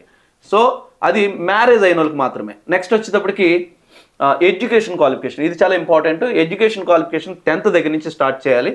మీకు 10th స్కూల్ ఏదైతే ఉందో ఆ స్కూల్ రాయండి. జెడ్పిహెచ్ స్కూల్ విశాఖపట్నం, కంచరపాలెం, లేదంటే కోరమనపాలెం ఇలా రాయండి. రాసి ఎప్పుడు ఎంటర్ అయ్యారు, ఏ ఇయర్లో ఎంటర్ అవుతారు. నార్మల్గా అందరూ కూడా 12th జూన్ ఎంటర్ అవుతూ ఉంటారు, ఇయర్ రాస్తారు. ఎప్పుడు ఎగ్జిట్ అవుతారు అని అంటే, ఎప్పుడు ఎగ్జిట్ అవుతాం అంటే మ్యాక్సిమం ఫిబ్రవరిలోనో మార్చిలోనో ఎగ్జిట్ అవుతాం, ఆ డేట్ రాస్తారు. ఎప్పుడు పాస్ అయ్యారు, సో కొంతమంది డిలేగా పాస్ అయితే ఆ డిలే అయినటువంటిది, సారీ ఎప్పుడు పాస్ అయ్యారో ఆ పాస్ అయినటువంటిది, ఎగ్జామినేషన్ లాస్ట్ పాస్ అయినటువంటి డేట్ వేసేయండి. ఆ తర్వాత ఎగ్జామినేషన్ పాస్డ్ అంటే ఇక్కడ ఎస్ఎస్సి రాయండి. ఒకవేళ ఇక్కడ స్కూల్ పేరు రాస్తే ఇక్కడ ఎస్ఎస్సి రాశారు. ఇక్కడ ఒకవేళ ఐటీఐ పేరు రాస్తే కనుక అంటే గవర్నమెంట్ ఐటీఐ కంచరపాలెమో కోరమనపాలెమో ఏదో రాస్తే అది ఐటీఐ అని రాయండి. ఒకవేళ ఇంకా మీరు ఇంటర్ ఏమైనా చేస్తే ఇంటర్ స్కూల్ పేరో కాలేజీ పేరు రాయండి, అది ఇంటర్ అని రాయండి. లేదు మీరు ఏదైనా అప్రెంటిస్ అయితే కనుక naval doctor apprentice school Visakhapatnam అని రాయండి. వాటి యొక్క ఎప్పుడు ఎంటర్ అయ్యారో రాయండి, ఎప్పుడు ఎగ్జిట్ అయ్యారో రాయండి. అలానే అది అప్రెంటిస్షిప్ అయితే అప్రెంటిస్షిప్ అని, ఇంటర్ అయితే ఇంటర్ అని, డిగ్రీ అయితే డిగ్రీ అని ఇవన్నీ మెన్షన్ చేయండి. ఒకవేళ మీరు ఇంతకుముందు మెన్షన్ చేస్తుంటే మెన్షన్ చేయండి, మెన్షన్ చేయకపోతే వదిలేసేయండి. దాని తర్వాత వచ్చేటప్పటికి మీరు ఆల్రెడీ ఒక సెంట్రల్ గవర్నమెంట్ ఎంప్లాయ్ కానీ స్టేట్ గవర్నమెంట్ ఎంప్లాయ్ కానీ అయ్యి ఉంటే వాళ్ళ యొక్క డిజిగ్నేషన్స్, వాళ్ళ యొక్క ఏంటంటే ఏ పీరియడ్ నుంచి ఏ పీరియడ్ చేశారు అనేటువంటి డీటెయిల్స్. ఇది ఓన్లీ ఎంప్లాయీస్కి. ఆల్రెడీ ఎగ్జిస్టింగ్ ఎంప్లాయ్ అయితే ఈ డీటెయిల్స్ అన్ని కరెక్ట్గా నింపగలరు కాబట్టి మీరు ఎంప్లాయ్ కాకపోతే వాళ్ళకి నో అని పెట్టుకుంటూ వెళ్ళిపోండి. సో దెన్ తర్వాత వచ్చేటప్పటికి ఇది కూడా ఎంప్లాయీస్కి రిలేటెడే. ఎంప్లాయ్ అయితే కనుక పెడతారు, ఎంప్లాయ్ కాకపోతే కనుక వదిలేసేయండి. సో నో అని పెట్టండి. ఇవన్నీ మ్యాక్సిమం మీరు అరెస్ట్ అయ్యి ఉంటే, అరెస్ట్ అంటే త్రిబుల్ డ్రైవింగ్లో అరెస్ట్ అయ్యాను, ఎలిమెంట్లో అరెస్ట్ అయ్యాను, లేదంటే మిస్యూజ్ చేస్తున్నా, ఇలాంటివి కాదు. మేజర్ అరెస్ట్లు ఏమైనా ఉంటే కనుక అరెస్ట్ అయితే కనుక ఎస్ అని పెట్టాలి, మ్యాక్సిమం ఉండకూడదు నో. సో లేదా మీరు ఏదన్నా తప్పుగా బిహేవ్ చేస్తూ ఉంటే నో అని, లేదా ఎక్కడైనా డిటెండ్ అయ్యి ఉంటే అది నో అని, తర్వాత ఏదైనా ఫైన్లు ఇలాంటివి ఏమైనా మనం గురై ఉంటే దానికి ఎస్ అయితే ఎస్ అని, నో అయితే నో అని రాయాలి. సో ఇలా మనం ఇవన్నీ కూడా ఆల్మోస్ట్ క్రైమ్కి రిలేటెడ్ అన్నీ కూడా నో అని రాయాలి. ఒకవేళ ఇందులో మీరు ఎందులో అయినా కూడా మీరు ఇన్వాల్వ్ అయి ఉంటే అది ఎస్ అని పెట్టుంటే అది ఎందు నిమిత్తమో రాయాలి. అంటే ఏదో ఒక కోర్టు కేసు ఉంటే కనుక నువ్వు ఆల్రెడీ అరెస్ట్ అయి ఉంటే వాటి యొక్క పెండింగ్ డీటెయిల్స్ రాయాలి. ఒకవేళ పెండింగ్ డీటెయిల్స్ కనుక మీరు రాస్తే ఖచ్చితంగా మీరు బిఫోర్ జాయినింగ్ అప్పుడే మీరు ఖచ్చితంగా ఏం చేయాలంటే ఈ కేసుని క్లియర్ చేసుకోవాలి. కాబట్టి ఇది ఒళ్ళు దగ్గర పెట్టుకొని రాయడానికి ట్రై చేయండి. సో నెక్స్ట్ వన్ వచ్చేటప్పటికి నేమ్ ఆఫ్ 2 రెస్పాన్సిబుల్ పర్సన్స్. మీ ఇంటి పక్కనే మీ సర్నేమ్ కాకుండా వేరే సర్నేమ్తో ఉన్న వాళ్ళకి ఫస్ట్ ప్రయారిటీ ఇవ్వండి. వాళ్ళ పేరు రాయండి, అలానే వాళ్ళ డోర్ నెంబరు అడ్రస్లో రాసి వాళ్ళు ఏం చేస్తుంటారు, జస్ట్ ఏంటంటే వాళ్ళు ఎంప్లాయా, ఆటో డ్రైవరా, లేదంటే అన్ఎంప్లాయా, లేదంటే లైక్ ఫర్ ఎగ్జాంపుల్ డైలీ లేబరా ఏదైతే ఉందో అది రాయండి. సేమ్ మరొక పర్సన్ సేమ్ మన ఇంటి పేరు కాకుండా మన సర్నేమ్ కాకుండా వేరే సర్నేమ్తో రాయండి. వాళ్ళ యొక్క డోర్ నెంబరు అడ్రస్ రాయండి, వాళ్ళు ఏం చేస్తుంటారో రాయండి. ఇది ఏంటంటే మెజారిటీ. సో నెక్స్ట్ ఇంక ఇదంతా ఇలా వదిలేస్తాం. తర్వాత signature of the candidate, me signature ఏదైతే ఉందో signature and date and place, ఇది ఏంటండి కంప్లీట్ అటాస్టేషన్ ఫామ్. సో హిందీలో చూద్దాం.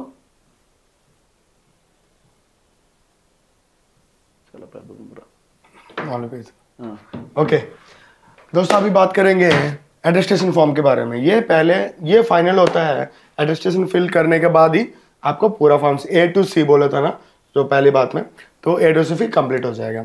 तो एटेस्टेशन के फॉर्म में पहले नॉर्मली पासपोर्ट साइज फोटो होता है 5x3.5 होता है, ऐसा नहीं. तो ऐसा नहीं होगा 5x7 का मतलब जो विड्थ है 5 या 7 मतलब जो बड़ा फोटो होता है. ऐसा ये जो एटेस्टेशन फॉर्म 2 करना चाहिए आपको, 2 फिल करना पड़ेगा आपको. तो 2 फोटो निकाल लीजिएगा इसका साइज पे, 2 या 4 भी निकाल सकते हो, 2 निकालने से अच्छा है.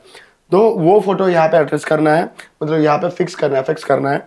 उसमें मेंशन किया साइज, उसी साइज पे लेना, ठीक है. उसके बाद यहाँ पे क्या है, name in full block letters, मतलब कैपिटल लेटर्स में आपका नाम फिल करना चाहिए. कैपिटल लेटर्स में आपका नाम, पहले नाम आएगा, अगर यदि सरनाम आएगा तो सरनाम यहाँ पे लिखोगे. उसके बाद full address and permanent address. यहाँ पे परमानेंट एड्रेस एक है और एक प्रेजेंट एड्रेस है. यदि आप 2 साल 1 साल से ज्यादा एक बंदे ने पूरा फैमिली शिफ्ट हो करके, मतलब आप मान लो आप श्रीकाकुलम से हो और अपना फैमिली वाइजैक, अपना फादर की जॉब के वजह से आप शिफ्ट हो गया होगा, तो वहाँ का फुल एड्रेस लिखेंगे. नहीं तो आप कहीं पे पढ़ाई करने के लिए गए होगा या कुछ भी करने के लिए गए होगा, वो लिखने की जरूरत नहीं है. खाली यहाँ पे जो फुल एड्रेस, होम एड्रेस होता है, परमानेंट एड्रेस, वो यहाँ पे लिखेंगे. ये दोनों सेम हो सकता है यदि आप अकेले कहीं पे गए होगा तो. उसके बाद आधार नंबर, यहाँ पे 4th नंबर पे है आधार नंबर, ये दोनों सेम हो जाएगा. 4th नंबर पे आधार नंबर है, आधार नंबर आपका लिखोगे. उसके बाद पैन कार्ड नंबर आपको लिखना ही पड़ेगा, ये जरूरी है. आप अगर पैन कार्ड नहीं हो तो आप पैन कार्ड जल्दी आप फौरन अप्लाई कर लीजिए और उसको यहाँ पे लिख दीजिए. उसके बाद नेशनलिटी जो है इंडियन करके लिखना पड़ेगा यहाँ पे. उसके बाद डेट ऑफ बर्थ यहाँ पे जैसा दिया, मतलब 2 अंकों का और 4 अंकों का, तो वैसा लिखना पड़ेगा. अगर आपका मई मंथ में बर्थ हुआ तो 05 लिखना पड़ेगा और आपका डेट ऑफ बर्थ यहाँ पे लिखोगे. उसके बाद प्रेजेंट एज, आपका कितना साल और कितना महीने हो रहा है वो लिखना पड़ेगा. फुल मतलब कि डेज मत लिखो, खाली ईयर्स एंड महीना, मंथ, ये दोनों लिखना पड़ेगा. उसके बाद जब आप 10th करने के बाद 7th में पॉइंट से क्या है, एज एट मेट्रिकुलेशन. आप 10th मतलब 10वीं कक्षा पढ़ने के टाइम पे आपका एज कितना है वो लिखना पड़ेगा. ज्यादा से ज्यादा सबका 15 ईयर्स होता है, कई लोगों का 16 भी हो सकता है या तो 14 भी हो सकते हैं. वो आपको मेंशन करना पड़ेगा. क्या करके लिखना पड़ेगा 15 ईयर्स, ठीक है. ये ऐसा करके लिखना पड़ेगा. पहला जो है वही कैपिटल लेटर में लिख सकते हो, लिखना है वो जरूरी है. बाकी ये सब ना अपना हैंड राइटिंग में भी लिख सकते हो, उसमें कोई फर्क नहीं है. पहले जो भी कैपिटल लेटर्स में दिया है वो उसी को लिखना है कैपिटल लेटर में. बाकी 8th नंबर पे आएंगे, पहले प्लेस ऑफ बर्थ लिखोगे. अगर ये आप कौन सा गांव से रिलेटेड हो या तो कुछ मंडल से रिलेटेड हो वो लिखोगे. उसके बाद अपना डिस्ट्रिक्ट लिखना पड़ेगा. उसके बाद आपका स्टेट लिखना पड़ेगा. उसके बाद दूसरा पॉइंट क्या है, डिस्ट्रिक्ट एंड स्टेट. वो यहाँ पे जो डिस्ट्रिक्ट और स्टेट लिखा वही लिखेंगे यहाँ पे. और उसके बाद आपका फादर का मतलब आपका पापा जिस डिस्ट्रिक्ट और स्टेट से रिलेटेड है वो लिखेंगे. ज्यादा से ज्यादा एक ही डिस्ट्रिक्ट से होगा, आप और आपके पापा, तो वही पॉइंट आएगा. और 9th पॉइंट में योर रिलीजन में क्या कौन सा आएगा, आप हिंदू हो, मुस्लिम हो या क्रिश्चियन हो वो लिखोगे. उसके बाद you are member of scheduled caste types, मतलब अगर कोई SC और ST होगा तो यहाँ पे S लिखोगे. अगर OBC जनरल होगा तो यहाँ पे नो लिखोगे. उसके बाद आपका ये पॉइंट है, जो भी अगर आप 21 साल के बाद, आपका उम्र 21 साल होने के बाद आपका फैमिली, आपका कोई भी रिलेट मतलब पूरा फैमिली कहीं पे शिफ्ट हुआ होगा, मैंने बोला ना जो प्रेजेंट एड्रेस में होगा वैसा ही, आपका 21 साल होने के बाद आप जहाँ पे भी निवास किया 1 साल से भी ज्यादा, मतलब कहीं पे रहा तो 1 साल से भी ज्यादा, वो पॉइंट्स यहाँ पे लिखना पड़ेगा. यदि नहीं रहा तो आप यहाँ पे डैश करके लिख सकते हो. 1 साल होना चाहिए जरूर. कब? 21 साल, आपका उम्र 21 साल होने के बाद. अगर आप 20 से भी कम हो, आपका 21 साल से भी कम हो आपका एज, तो लिखने का जरूरत नहीं है. और उसके बाद यहाँ पे है आपको family details. Name of the father का नाम लिखना है. यहाँ पे आपका फादर का नाम कैपिटल लेटर्स में लिखोगे यहाँ पे. और नेशनलिटी क्या होगा, इंडियन होगा. उसके बाद उसका प्लेस ऑफ बर्थ, जहाँ पे उनको ना उनका पैदा कहाँ पे हुआ उसका लिखोगे। उसके बाद ऑक्यूपेशन, अगर वो एम्प्लॉयड हो, गवर्नमेंट एम्प्लॉय तो गवर्नमेंट एम्प्लॉय लिखोगे, या तो प्राइवेट एम्प्लॉय हो तो प्राइवेट एम्प्लॉय लिख सकते हो, या तो कोई लेबर हो तो डेली वेज लेबर करके लिखोगे। उसके बाद postal address, present postal address मतलब परमानेंट, हाँ प्रेजेंट पोस्टल एड्रेस जो परमानेंट या प्रेजेंट हो, आप जहाँ पे रह रहे हो उनका पोस्टल एड्रेस यहाँ पे लिखना पड़ेगा फुल डोर नंबर के साथ। और परमानेंट एड्रेस, यहाँ पे permanent address with door number लिखना पड़ेगा।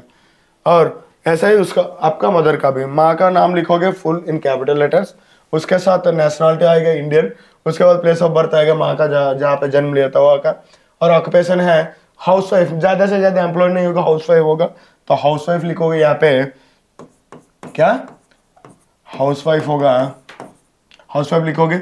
उसके बाद उनका एड्रेस जहाँ पे अभी प्रेजेंट एड्रेस है ना वही पापा और माँ का सेम आएगा। अगर आप स्पाउस हो मतलब आप मैरिड हो तो मैरिड का डिटेल्स डालोगे, नहीं तो ये डैश डैश करके छोड़ दोगे। उसके बाद आप अगर मैरिड होने के बाद बच्चा भी हो, बच्चे के डिटेल्स लिखेंगे, नहीं तो नहीं छोड़ देंगे ऐसे ही।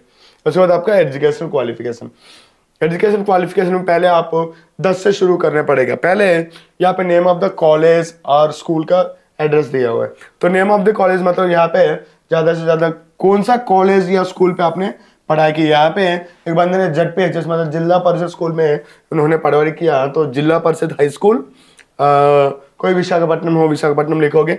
जिस डेट में एंटर हुआ था, मतलब ज्यादा से ज्यादा आंध्र प्रदेश में क्या है ना 12 जून कुछ कौन सा साल है उस साल में एंटर किया है वो लिखेंगे।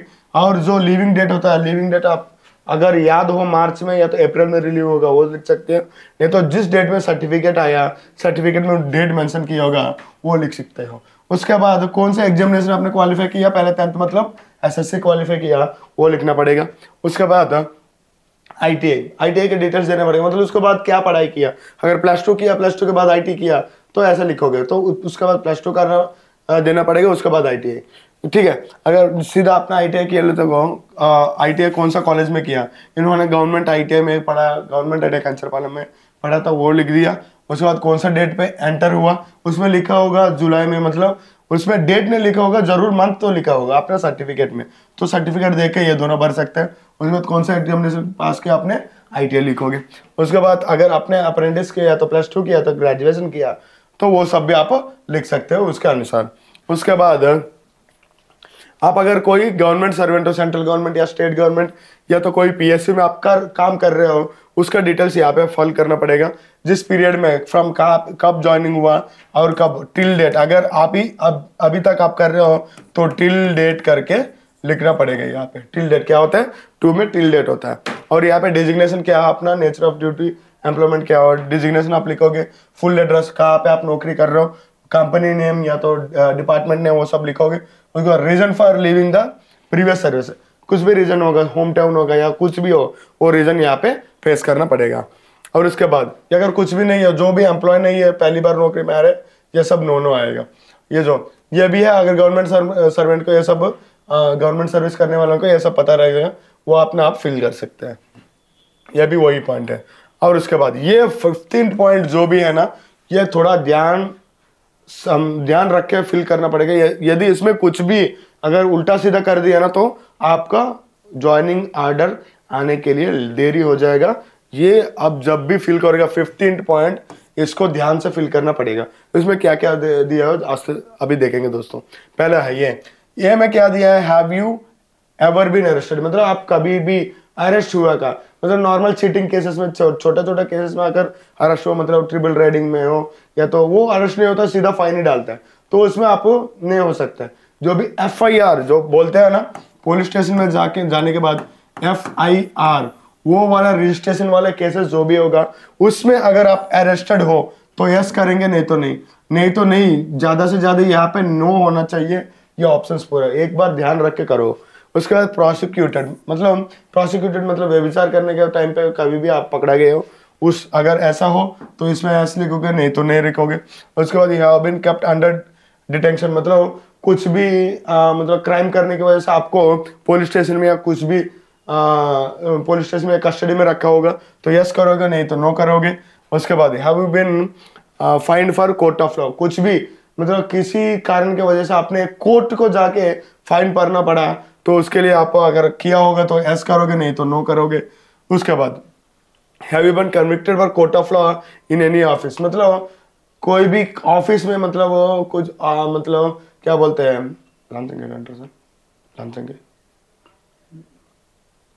एंटी करप्शन, हाँ करप्शन की वजह से या तो किसी को हाँ कुछ भी करप्शन करने की वजह से आपको कोर्ट ऑफ लॉ मतलब कोर्ट के पास जाके फाइन भरना पड़ा, या तो कुछ भी हुआ तो उसको भी यस करना है, नहीं तो नो करना पड़ेगा आपको। In case of pending in court of law वो फीलिंग कुछ भी हो तो वो भी करोगे, ऐसे या तो यस, नो तो नो। और गवर्नमेंट इंस्टीट्यूशन में कुछ भी डिस्चार्ज कर दिया या तो छोड़ दिया, आपको निकाल दिया, तो यहाँ पे यस करोगे, नहीं तो नो करोगे, ठीक है। ये पॉइंट खाली जो भी गवर्नमेंट सर्वेंट्स है उन्हीं को आएगा। उसके बाद यहाँ पे जो भी यहाँ पे एस लिखोगे ना, ये फोर मतलब जी पॉइंट तक जो भी एस लिखोगे उसका डिटेल्स यहाँ पे देना पड़ेगा आपको, उसका एक्सप्लेनेशन आपको देना पड़ेगा। तो ये पॉइंट जब भी एस करोगे उसका पास आपको सबूत हो तो यहाँ पे लिखो, नहीं तो नो लिख दीजिएगा। उसके बाद यहाँ पे फाइनल पॉइंट है, यही फाइनल है, जो रेस्पॉन्सिबल सिटीजन मतलब आपके बगल में आजू बाजू में कोई भी आपको पहले जानकारी वाले हो, मतलब आपके बारे में बहुत ज्यादा जानते हो, उनका दोनों उनका डिटेल्स देने पड़ेगा। उनका नाम नहीं लिखना चाहिए, उसमें नाम के साथ ही साथ वो क्या काम करता है, वो कैसे रिलेटेड, आपके रिलेटेड की बात नहीं है, वो क्या काम करते हैं उनको मेंशन करना पड़ेगा, दोनों का, कोई भी दो। उसके बाद फाइनल पॉइंट ये है कि यहाँ पे सिग्नेचर, ये सब है, आपने ये सब ओबे कर रहे हो, एक्सेप्ट कर रहे हो करके, एक्सेप्टेंस है ये पूरा, एक्सेप्टेंस करके यहाँ पे आपका सिग्नेचर करोगे, सिग्नेचर के बाद डेट डालोगे और ये प्लेस डालोगे। ये सर्टिफिकेट जो भी है ना, 2 फिल करना पड़ेगा आपको, 2 भी आपको पोस्ट करना पड़ेगा। ఇప్పటివరకు చెప్పిన ప్రతి డాక్యుమెంట్ ఎక్సెప్ట్ క్యారెక్టర్ సర్టిఫికేట్ ఎవరైతే ఆర్డీఓ ఉందో 2 పాసిబుల్ అయితే 2 చేసుకోండి, ఒకటే పాసిబుల్ అయితే అది ఒకటి జెరాక్స్ కాపీ తీసి 2 కాపీలు, ప్రతిదీ కూడా 2 కాపీలు ఇవ్వాలి। ఇక ఫైనల్ కన్క్లూజన్కి వచ్చేటప్పటికి మళ్ళీ ఇవన్నీ చెప్పినా సరే నెక్స్ట్ ఇమ్మీడియట్ క్వశ్చన్ ఏముంటుందని అంటే డేట్ ఆఫ్ జాయినింగ్ ఎప్పుడు ఉంటుంది అని అడుగుతారు। డేట్ ఆఫ్ జాయినింగ్ మనకి డిసెంబరు ఏమని రాశాడు 15th లోపల అన్నాడు కదండి, ఇక్కడి నుంచి 45 days నుంచి 90 days, 45 days నుంచి 90 days మినిమం 2 months పట్టొచ్చు ఎక్కువగా। సో ప్రీవియస్ కేసెస్ అన్నీ చూస్తే అక్కడ రిక్రూట్మెంట్ సెక్షన్ కూడా తక్కువగా ఉంటుంది కాబట్టి స్టాఫ్ మినిమం 45 days నుంచి 90 days తర్వాత మాత్రమే జాయినింగ్ పిలుస్తారు। జాయినింగ్ పిలిచినప్పుడు డైరెక్ట్గా ఇప్పుడు ఏవైతే పంపించారో ఆ పంపించినటువంటి ఒరిజినల్ డాక్యుమెంట్స్ అన్నీ కూడా, అంటే పర్టికులర్లీ సర్టిఫికెట్స్ ఏవైతే ఒరిజినల్ సర్టిఫికెట్స్ ఉంటాయో అవన్నీ తీసుకెళ్ళి మనం వెరిఫై చేయించుకొని జాయిన్ అవ్వాల్సి వస్తుంది, డైరెక్ట్గా జాయిన్ అవ్వడమే ఉంటుంది।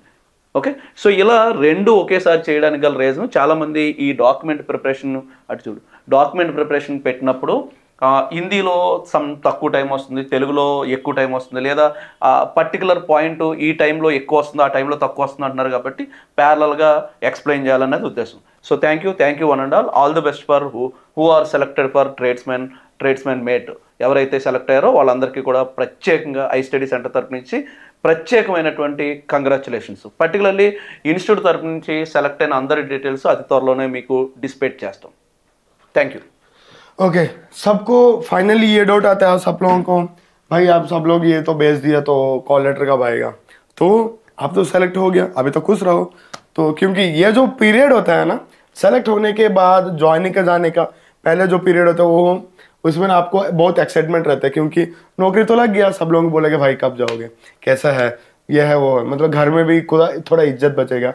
ताकि ये जो पीरियड है ना आप मस्ती एंजॉय करो, ताकि सतर्क रहो, कोई एक्सीडेंट ना हो, कुछ भी इन्फेक्टेड ना हो, कुछ भी हो, ठीक है।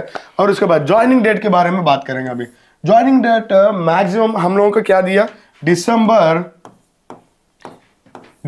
15 से पहले ये पहुंचना चाहिए उनके पास। यहां से कैलकुलेट करेंगे 45 डेज, तो यहां से 45 डेज से मतलब 45 दिन से 90 दिन का अंदर आपको कॉल लेटर आने का संभावना है। उसके बाद वो टाइम देगा कितना, 1 महीना देगा ज्वाइनिंग के लिए, पर ज्वाइनिंग ऑर्डर आने का संभावना कितना है 45 to 90 दिन, मतलब कम से कम 1.5 महीने या तो 3 महीने के अंदर आपको मतलब कॉल लेटर आएगा ज्वाइनिंग के लिए, तब आप जाके ज्वाइन हो सकते हो। और ये वीडियो तेलुगु और हिंदी मिलके करने का मतलब मिला के करने का क्या उम्मीद है, मतलब कि कोई लोग बोलता है कि तेलुगु में ज़्यादा ड्यूरेशन में आ गया, हिंदी में ड्यूरेशन कम हो गया, तो अगर एक पॉइंट तेलुगु में बोला हिंदी में तो ये पॉइंट नहीं बोला, तो ये पॉइंट सब कुछ मिला के डालने के मतलब कोशिश था हम लोगों को मिला के डालने का। इसकी वजह से तेलुगु और हिंदी हम लोग मिला के किए हैं इस बार। हम तेलुगु भी जानते हैं। कुछ भी डाउट होगा तो आप कमेंट भी रेज कर सकते हो, या तो हमारे कांटेक्ट नंबर आपको इस स्क्रीन में स्क्रॉल करेंगे, उसको कॉल भी कर सकते हो। कोई भी फीडबैक चाहिए तो आप ले सकते हो। वन एंड ऑल तो ये एप्लीकेशन के बारे में सब कुछ बता दिया। अगर कुछ भी डाउट होगा तो आपको सीधा आप कांटेक्ट कर सकते हो हमारे पेज पे। और thanks to one and all who are hearing this class, and congratulations all of you who are selected for the post of tradesman mate. एंड हमारे इंस्टीट्यूट से भी कई लोग सेलेक्ट हुआ है, उनका लिस्ट अभी हम लोग भेजेंगे जितना जल्दी हो सके उतना जल्दी।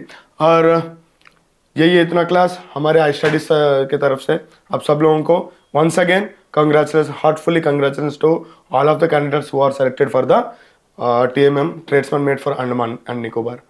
Thank you.